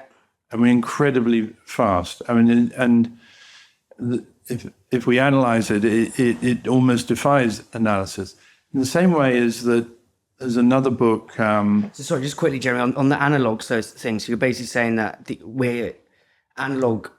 We're almost operating like analog creatures versus digital creatures, in the sense that analog, in the sense we see something and we're like, well, we're just going to go and do that. It's a split second. Whereas, say, a digital creature would be processing it more, almost looking through the different, what the weather was. Is that basically what you're trying to say? Interesting. Yeah, and because we're not utilizing the brain, there was quite an interesting film with Scarlett Johansson and about a woman who is forced to smuggle a drug, which breaks in her stomach. Close, please. Yeah. And the result is her brain goes crazy, and she sees things, hears things, etc. Because everything is enhanced, and then it explodes effectively. And there's an interesting argument, because I think, I may be completely wrong on the exact figures, that it's felt that we utilize about 30% of our brain. So how does my dog, which has an infinitely smaller brain than me know things better than me, and has that sense of smell that a dog has, an incredibly enhanced sense of smell. And also when a dog sees danger, and any dog owner will know the dog will happily go and say hello to different dogs, and then they shy away or shy away from people. And there's a wonderful book called The Social Animal, written by, I've forgotten his name, which became very popular at the White House. And he would talk about the fact that we are much more sophisticated than we give ourselves credit. And in the book, he talks about how, let's say, a man looks at a woman and says they're beautiful. Mm-hmm. Well, a lot of people think women are beautiful or not, or fairly, or whatever it might be, which is so wrong. It's a woman that's beautiful to me, or a man who's beautiful to me, may not be to you. Mm. What his argument is that we're being sort of slow and Humpty Dumpty tall, that's a good-looking person. He used it in the book. I'm not sure it's the best way of doing it. Whereas the brain knows what the man or woman likes about somebody else. And it's measuring the distance between the nose and the lips, or the size of the mouth, or all sorts of things very, very quickly, which allows us to make that beautiful. He talks about a really, really interesting thing, which is American Marines, when they were serving in Afghanistan and Iraq. There were particular people who gained a reputation and were used a lot by the forces, because they put them at the end of a street and say, is there an what do they call IEDs,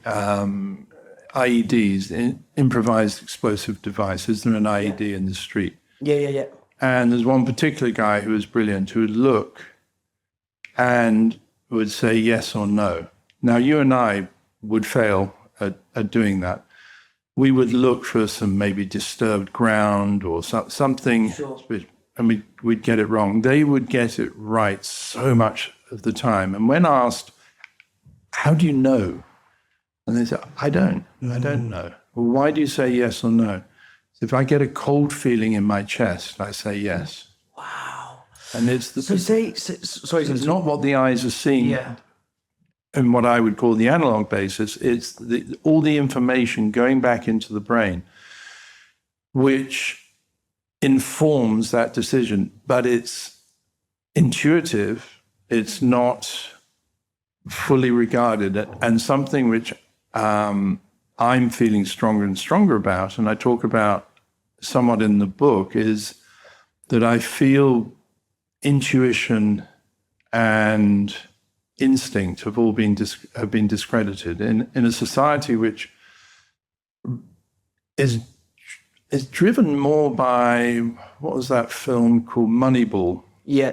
Where everything has to be defined by statistics, precedents, etc. We cut out instinct. Well, there's a book called The Score, which was recommended to me, which is really interesting, and it's essentially how we're starting to everything is now done through metrics and numbers, and it's actually making us kind of depressed. So it's, there's a whole thing now of if you can't just go on a run, you have to put it on Strava, and you have to be. I did an interview the other day with this fitness couple, and they were saying, like, you've done a marathon, but now to be the score in society is, unless it's a sub-3, you don't have status. Yeah. Everything is the score of restaurant reviews, the score of Instagram likes, the score of followers, the score of money, and it's written by a philosopher whose names escape me, but but the central theme of the book is stop playing everyone else's game, which is beautiful.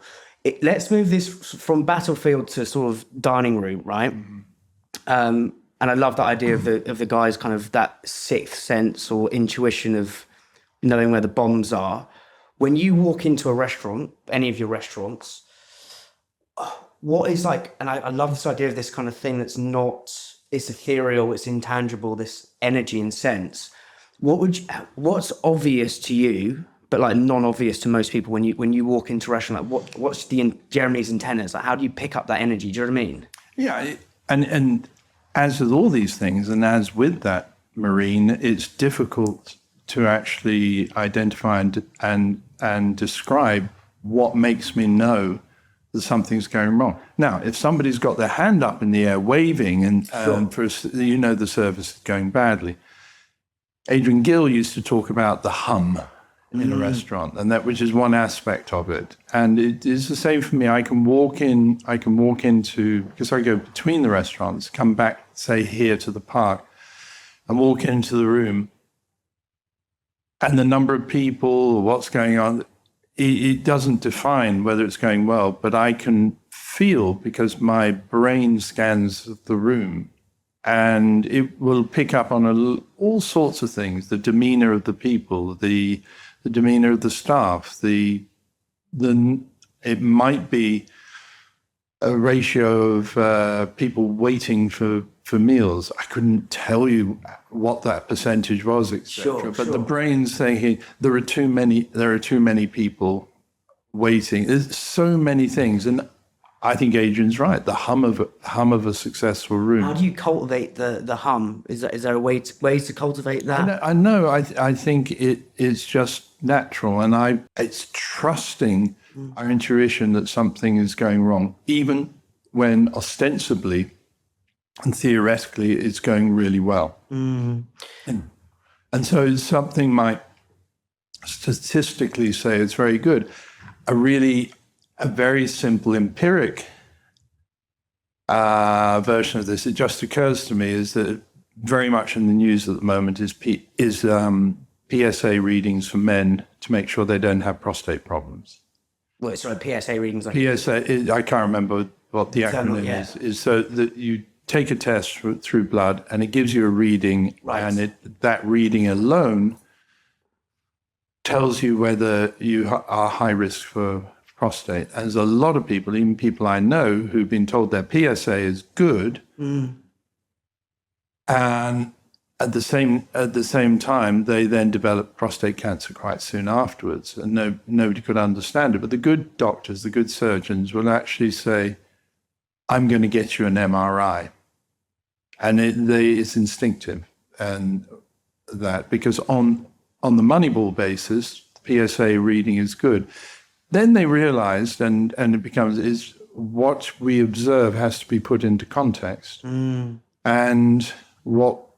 we make assumptions. There was a famous advert made by Don McCullin, I think it was the 70s, and it's the shot is you see an elderly man walking down the street carrying a bag, and you see a guy, and playing into the particular time as a black guy running towards him.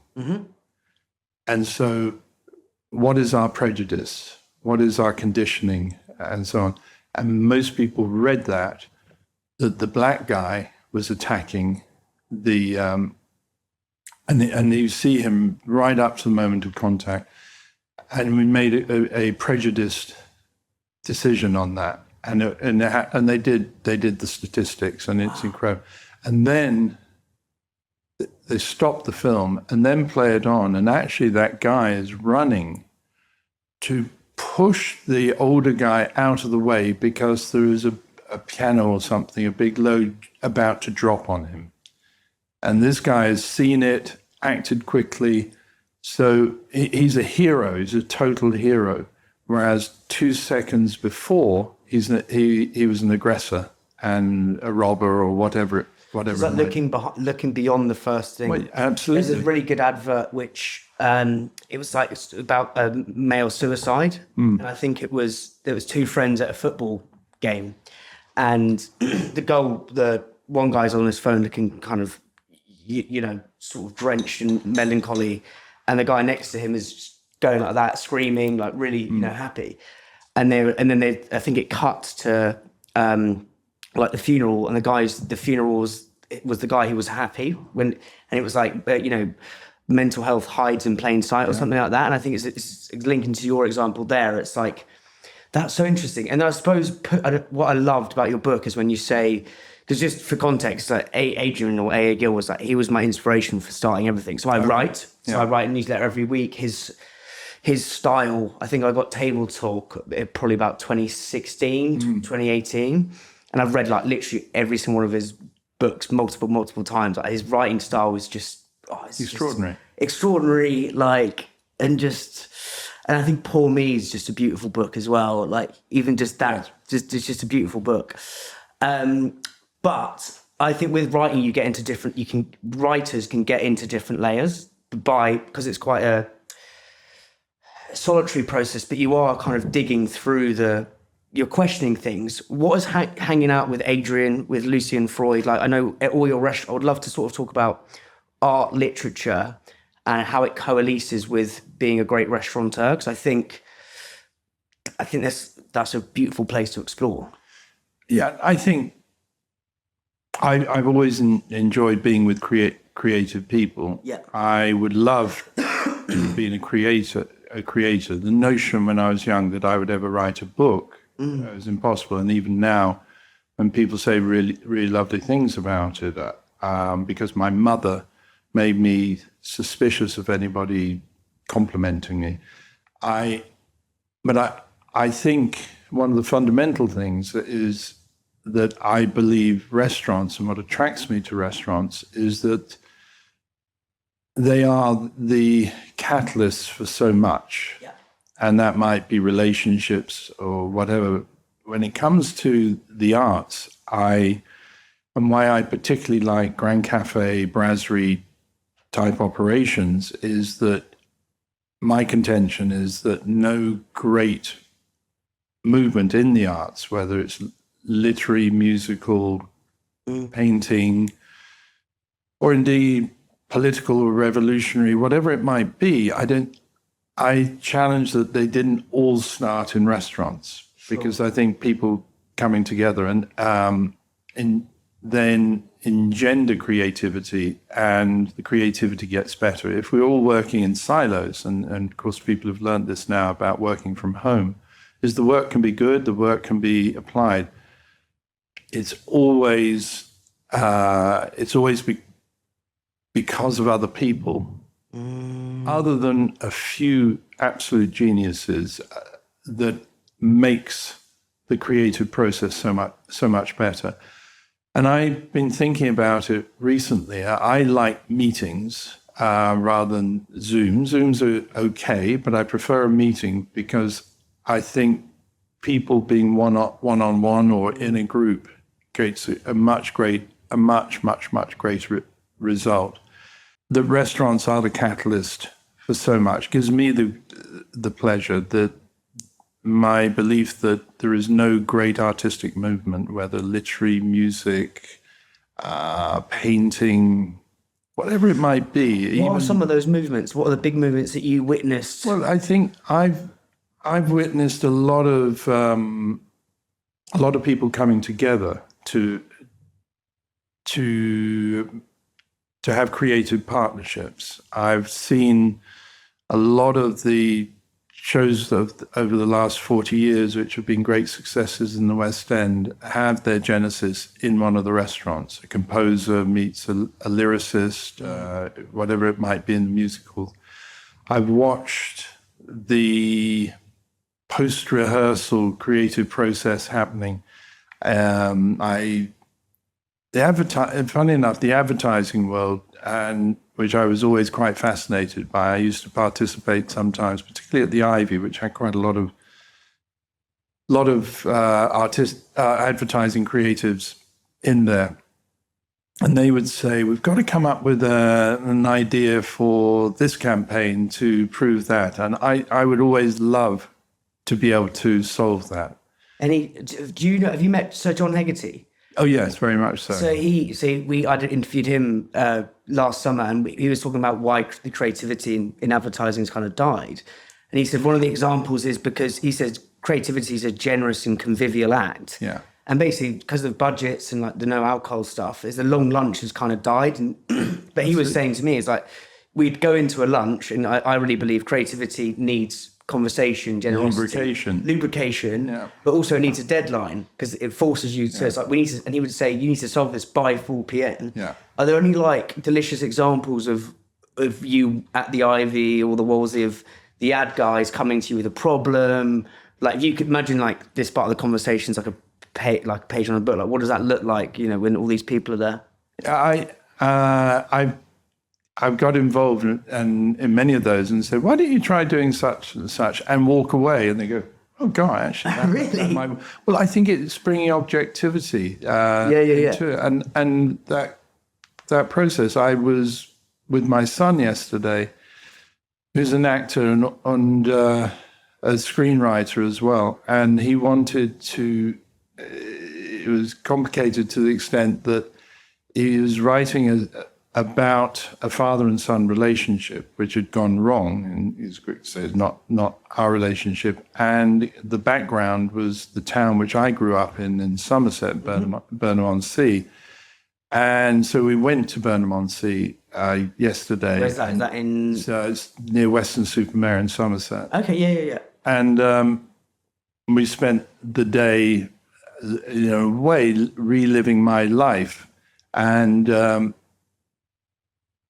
it was interesting. The part of the narrative was the son they're reconciling, and the son teaching the father who doesn't know to swim. And this is a tiny, tiny example, but indicative is that the son happens to be a lifeguard and swimming teacher. So he's teaching the father how to swim at Burnham-on-Sea.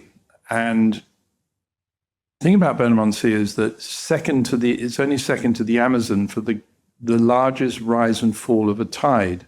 Oh, wow. So it becomes a river at low tide, and then it comes up and becomes a sea.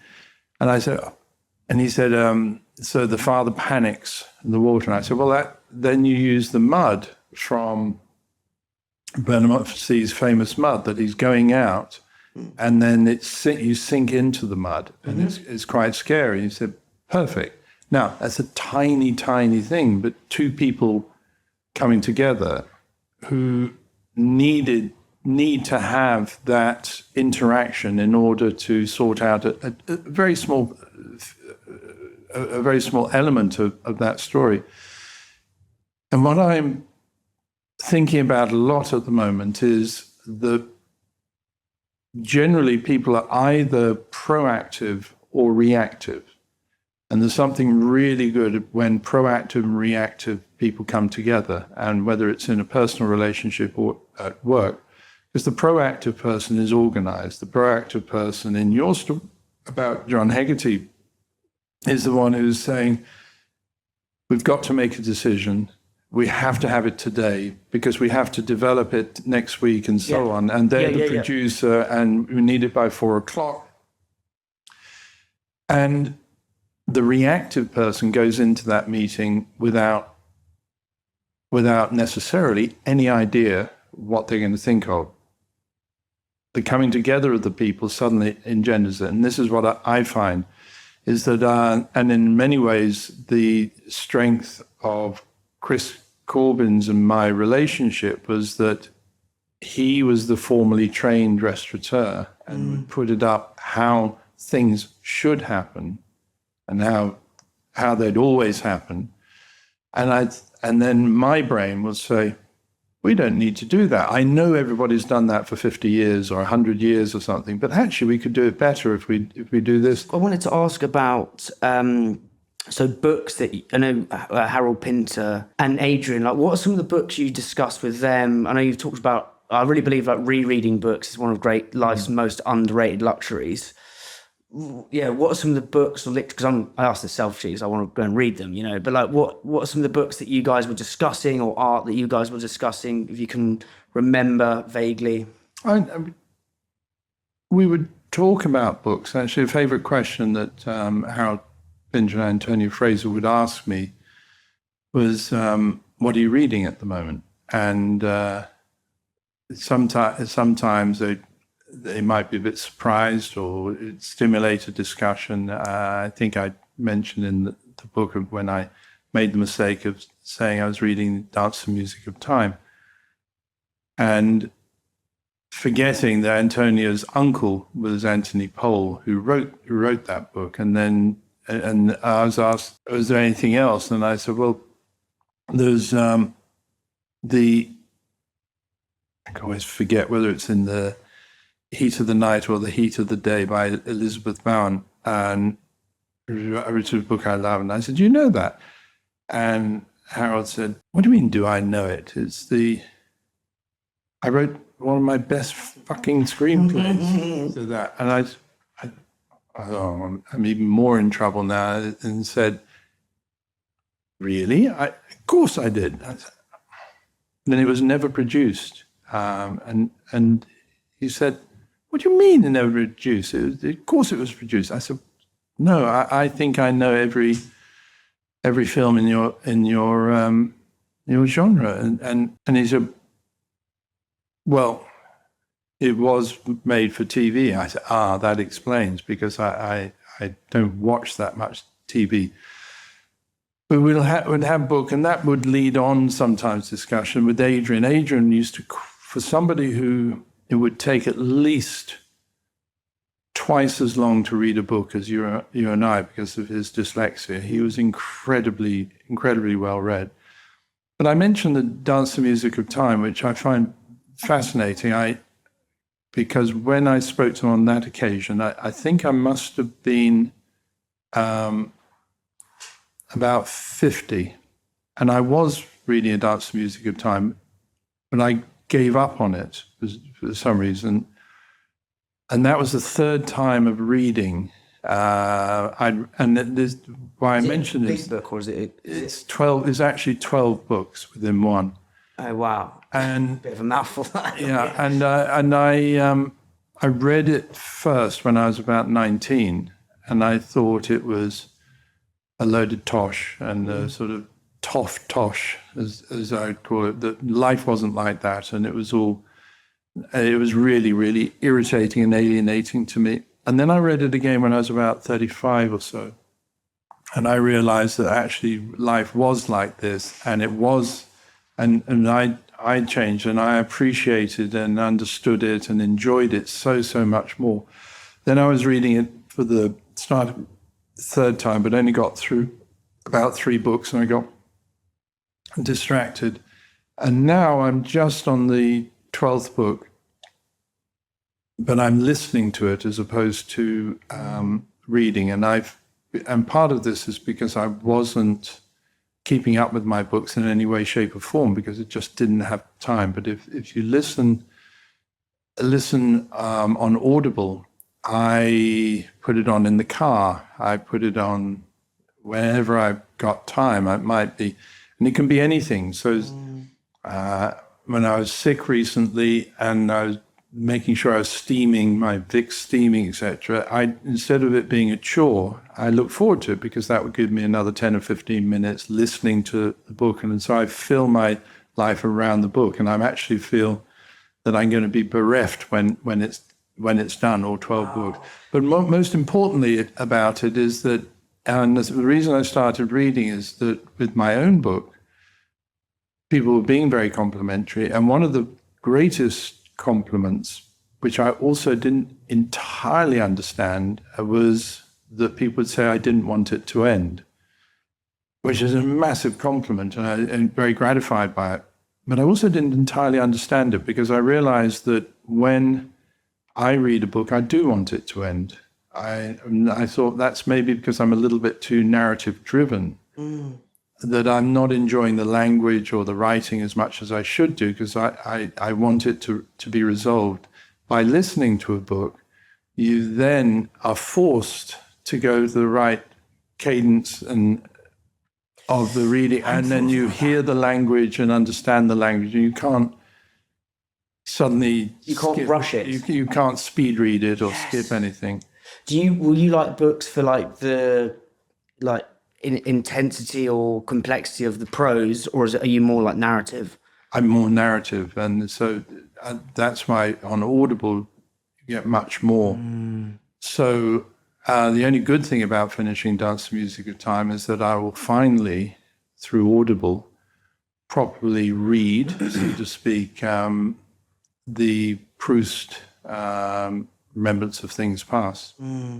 What are your, like, because Proust is like the Madeleine moments, isn't it? With That's part of it. Proustian moments, yeah. So the smell of Which Madeleine. is an element, yeah. Yeah, coming out. What would you say those are from your early moments in your career, those moments that come to you, or just those kind of experiences? It could be, the colours and the smells or whatever of those beautiful periods at the beginning of... It's a fair question. I think there really is so many, and I get surprised by them. And yesterday particularly, because there I was in the town I grew up, and every turn, every corner, everywhere, there was something which was reminding me of my youth, and so I find that very poignant. Difficult to define exactly what. I read somewhere. Do you do transcendental meditation? I learnt TM, and I think it's incredibly important. I'm not a good practitioner because with TM you're meant to practice twice a day, and 20 minutes twice a day, so I'm not fulfilling that, but I use it as a tool if I'm tired, and the times when I set off in the morning and driving through France, and within 15, 20 minutes I'm tired and want to fall asleep. If I meditate for 20 minutes, it enhances everything. But my kids were taught a simple version of TM when they were at nursery school, and it stood them in good stead. And in fact, if you look carefully into it, there's a lot of bad things said about TM, is that schools which properly utilize TM perform so much better, but people get scared of it. Yes. And I think if they change the word transcendental, then it would have a much greater movement. Yeah, it needs a rebrand. Yeah. Well, because the Beatles did it when they went to India, and then a lot of writers and artists. Yeah. So I've done it. I've been doing it for 10 years. In the morning, just do 12. So you yeah, that's why I wanted to ask you. But I feel like what it does is it helps you notice things, non-obvious things, obvious things that are non-obvious to other people. And so I just wanted to understand how, as a restaurateur or being on the ground, like, does that give you kind of a... I don't know, I think it just makes you... The noise in your head, the ambient kind of just... Well, I just think, kind of dissipates, and then you're in the moment of just more. I think yes, I think you're right. Those of us who practice are more attuned to what's going on around, and I think for me, calmness is a major element of it. And even 5 or 10 minutes, I would use it quite a lot with. You were asking about Lucian Freud, is when I was sitting for him, because that. When you what? Sorry? When I was sitting for him for a portrait. Right. Sorry. The room is often quite warm. I might be quite tired. It's easy to fall asleep. If he left the room for five minutes or so, I would use TM to give me a burst of energy. Just on when I love the bit when you say, like, was your headmaster who said warming the bottle of claret by the fire, and you said you really understood restaurants through literature. Yeah. I love cross-category, like, learnings when you take kind of two similar things and how they coalesce, and that's really interesting to me. Like, how's a love of literature, or like indulging in lots of literature, made you a unique or better restaurateur? Would you say, like, are there parallels, differences? To a degree, it's a big question which would need a more considered answer. But literature wasn't part of my younger life. It wasn't. I wasn't led by my parents on it, and that's one of the most important things I got out of my schooling, was understanding worlds which I didn't realize exist, and food came into it in a large way for that very reason, that it was such a big part of life. And stylistically, a lot of writers would never include a meal because that was sort of dirty almost, and but it was fundamental, and that's where I suddenly realized there was a immense amount of enjoyment to be derived from the coming together of people to eat and talk and discuss. The escape is the escapism, the link of those two things? To a degree. Well, it was another world, another life, Yes. which I hadn't really understood. Few more things, Jeremy, then we'll begin to wrap this up. I've obviously loved our conversation. Just what are some of the business principles that, or one or two, the main salient ones from the book or from your life that you think are really important for people who may be listening to this? You can only pick 2 or 3. Well, funnily enough, the lessons which people keep quoting back to me, and which are domestic and business in ways, is the one particularly liked is when I said to people, never accept to do something in the future that you wouldn't be happy to be doing tonight, because soon what you're doing in the future will become tonight. And we all do that. Somebody invites us 6 weeks in advance, feel we can't say no. And out of that then, so how do you deal with that? Well, make it a very quick no and say no straight away, and then never give an excuse or justify. As that wonderful old saying is that your friends don't need it and your enemies don't believe it. And when you give that excuse, apology, and the happy problems, I think, is really important because and just detail that a little bit more, because we surface skim that, but I think it's really important. The happy problem. Yeah, just like how you reframe things. Well, because if we're leading busy lives and varied lives, there are a lot of things which give us stress. And it could be in any number of ways. And the first time I realized, the early 80s, when Caprice was starting to get busy and I was catching up,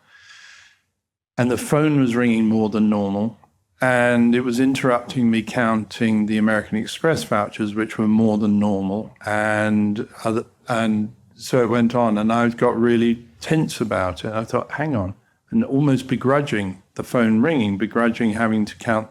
I thought, so I'm complaining about the fact that more people want to come to the restaurant, that I'm counting more receipts, and I'm getting stressed about that. This is not a problem. It's a happy problem. And I do believe that when we're feeling under pressure, if we divide up our things which are oppressing us or worrying us, actually analyze them, most of them are happy problems. If we're getting too many requests from friends to get together, surely that's a happy problem. The unhappy problem is when I don't have any friends and nobody wants to get together, and so it goes on. I was getting on the tube earlier in the week, and I ran into an actress friend I've known for years, and we're talking a few things generally, and she was saying that she was upset about her tax return, how much tax she said. I said, how can you be upset about that? Would you rather you didn't have any income to be taxed on? Yeah. I said, you're working, you're doing also, this is a happy problem. And suddenly all the tension falls away. Interestingly, what probably the most repeated is either that one or the happy problems one, or don't do something in the future. But the other one, which really captured people's imagination, I was surprised how much, is a story I told of having tea with Ruthie Rogers and her granddaughter. So that's when my mum called me 2 days ago, because obviously I bought her the book.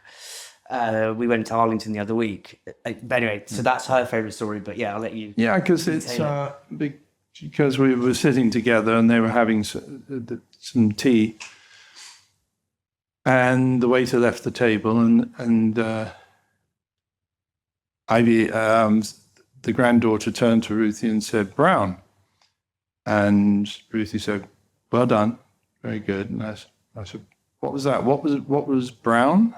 And he said, she's been taught that she's not allowed to be served by anybody unless she can tell us afterwards the color of their eyes. Because it means you've engaged, you've looked people in the eye, and not disdainfully, and it's a proper human interaction, and we both benefit from it. And it's interesting, and it's not just children who need that; adults need that. Especially with our phones and stuff. Well, our phones, we're either looking, or if you look amongst a particularly wealthy section of society, they won't look you in the eye. I've had plenty of people who will engage me to the point that I'm the person to talk to about something, but then will turn their head and ask the question. And it's so true. The one I loved is questions over statements, and one that's I've used personally, because I'm with the team running this. Is if something's not working, I'd usually be like, not like go ballistic, but I'd be like, like kind of like that. I'm quite a high energy person. Whereas now I've just been like, so why do you think that? Like, what? Firstly, if you could just quickly detail that, and then what are some of your favourite questions to ask your team to get the best out of them? Because I feel like it's really working for me, that one. Well, I think questions are really important because they diffuse situations. And you know, when somebody makes an assertion, I've watched a child say to their mother,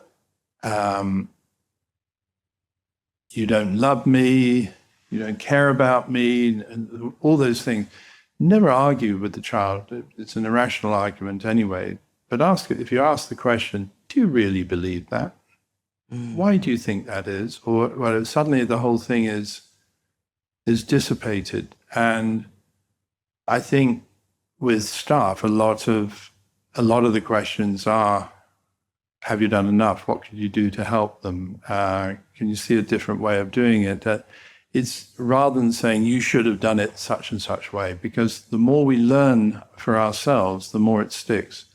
Because there's two things in life, and when training staff, people don't realize there's a difference between teaching and training. And teaching... Yeah, I was going to say, what's the difference? Teaching is when somebody stands and tells you the theory of how something is done. Training is when you actually go out and show them how it's done and work with them. And it makes all the difference, because the classroom is important to learn the theory, but then you try and do it. And I go back to that analogy of the car. If you can stand for hours on end telling somebody how to drive a car, but until you put them in the car and say, try it, they won't really learn.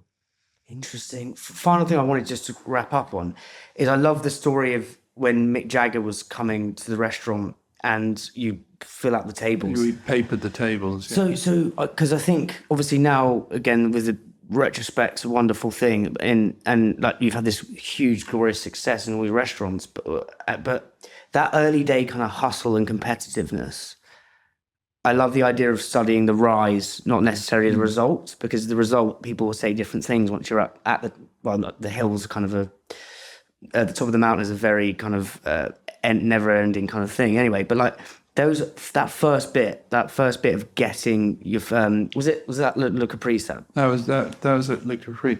Well, I think in those early days, it's very easy. First of all, it's easy to forget how long it takes to get a restaurant going. Not always, sometimes. And people would talk about the Ivy, which did become extraordinarily busy. And I would, without in any way wanting to sound arrogant, I would say it was the sublime restaurant of the 90s, without any question. Sure. I mean, it was just a lot of things came together. Right. And the perception is it was busy from day one. No, the first night we opened, we did 46 covers, and the IRA bombed the Junior Carton Club, and everything was subdued. At the Ivy, I've done 0 services. I remember when we opened Saturday lunch, and doing a service of 0 covers is quite surreal, because unlike the theatre, if you haven't got anybody booked in for the theatre, you just don't perform. Whereas a restaurant, you have to stand there sort of with rigor of the smile on the face and hope maybe somebody will come through the door. perception changes, and it's very important to see that. And then there often are tipping points. In those days, it was all about word of mouth, and I do think of social media as being a version of word of mouth. And I, like any of the phenomena, you can enhance your public persona by social media and so on, but you can't maintain it. There are ways of stimulating the market to ensure you're full, but will you be full in 2 or 3 years' time? And the whole thing about restaurants, and a lot of people open a lot of restaurants, and I firmly believe it's a massively enjoyable opening a restaurant. It's also incredibly hard. But the really hard thing is maintaining a restaurant and keeping it going, and keeping it successful. And it goes back to that whole thing of constantly trying to improve it. And what were you doing just to get the people in originally? Like that, maybe that Mick Jagger, so Mick Jagger calls you. Well, it was Marie Helvin who actually made the call, because we knew them. We knew a lot of people. A lot of the theatre people that I knew from Joe Allen days helped us.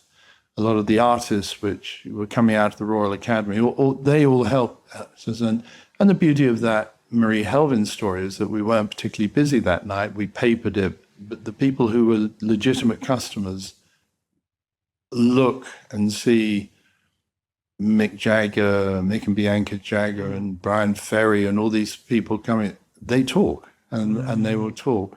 And then there's the point where you have to have discretion, that you don't publicize, that you don't want to publicize that these people are in, because it attracts a clientele for the wrong reason, perhaps, or attracts the paparazzi. And whilst the paparazzi, on one hand, help you fill the restaurant because people say, "Oh, I've got to go there," again, you lose control. So that's why I always talk about the fact I don't really like broadcast. I much prefer narrowcast. Final question. What's one truth you believe that most restaurateurs would disagree with you on? What's the one thing that... One truth, one thing that you believe most would disagree with you on? Not sure entirely. I know that when I was trying to get a hotel, and I did an interview for the Financial Times, I was persuaded to do it, and they wanted me to go and lecture I'll start that again. I remember when I was in the search of a hotel, my architect-to-be did a piece for the Financial Times, and they asked him, "What's the most exciting project you're working on at the moment?" And he said, "Oh, a hotel with Jeremy King." And they said, "Oh, really? Where is the hotel?" He said, "Well, we haven't found the site yet." He said, "But I like the thinking. I like the approach." And so they persuaded me to do an interview for the Financial Times. And at the end of it, the journalist phoned me back a couple of days later and said, "The editor's really happy, but they want to do a box on this article, make a feature of these articles, and ask for your six key points for success." I said, "Oh, please don't ask me to do that. It's just, it will make me look smug and arrogant and so on." I said, "No, please, because otherwise the article might not happen." He said, "Do you want a few days to think about it?" I said, "No, I'll do it now." So I reeled off what I thought was 6. It actually turned out to be 7 points of interest. And he said, "Oh, that's great." And I said, "Fine." I couldn't even tell you now what I said until we heard from the big hotel and catering school in Switzerland saying, and they said, "We want Mr. King to come and do the keynote lecture for the end of year." And I said, "Why?" And they said, "Well, basically because all your key points for success are actually at odds with what we're teaching the students, and they want to make it their study work for the next year." And I think it's the important thing is that we must all learn there's more than one way of doing it. And what underlines hospitality is care, love, attention, generosity, all these things. How you do it can be argued about. As to what people would disagree with me now, I don't know. It's We're all different. what I've taken from you today is just different scorecards, different games, and just not believing everything at that face value. Dig a little deeper, and nothing is right. Jeremy, that's been an absolute joy. Thank you so much. Thank you. That was amazing.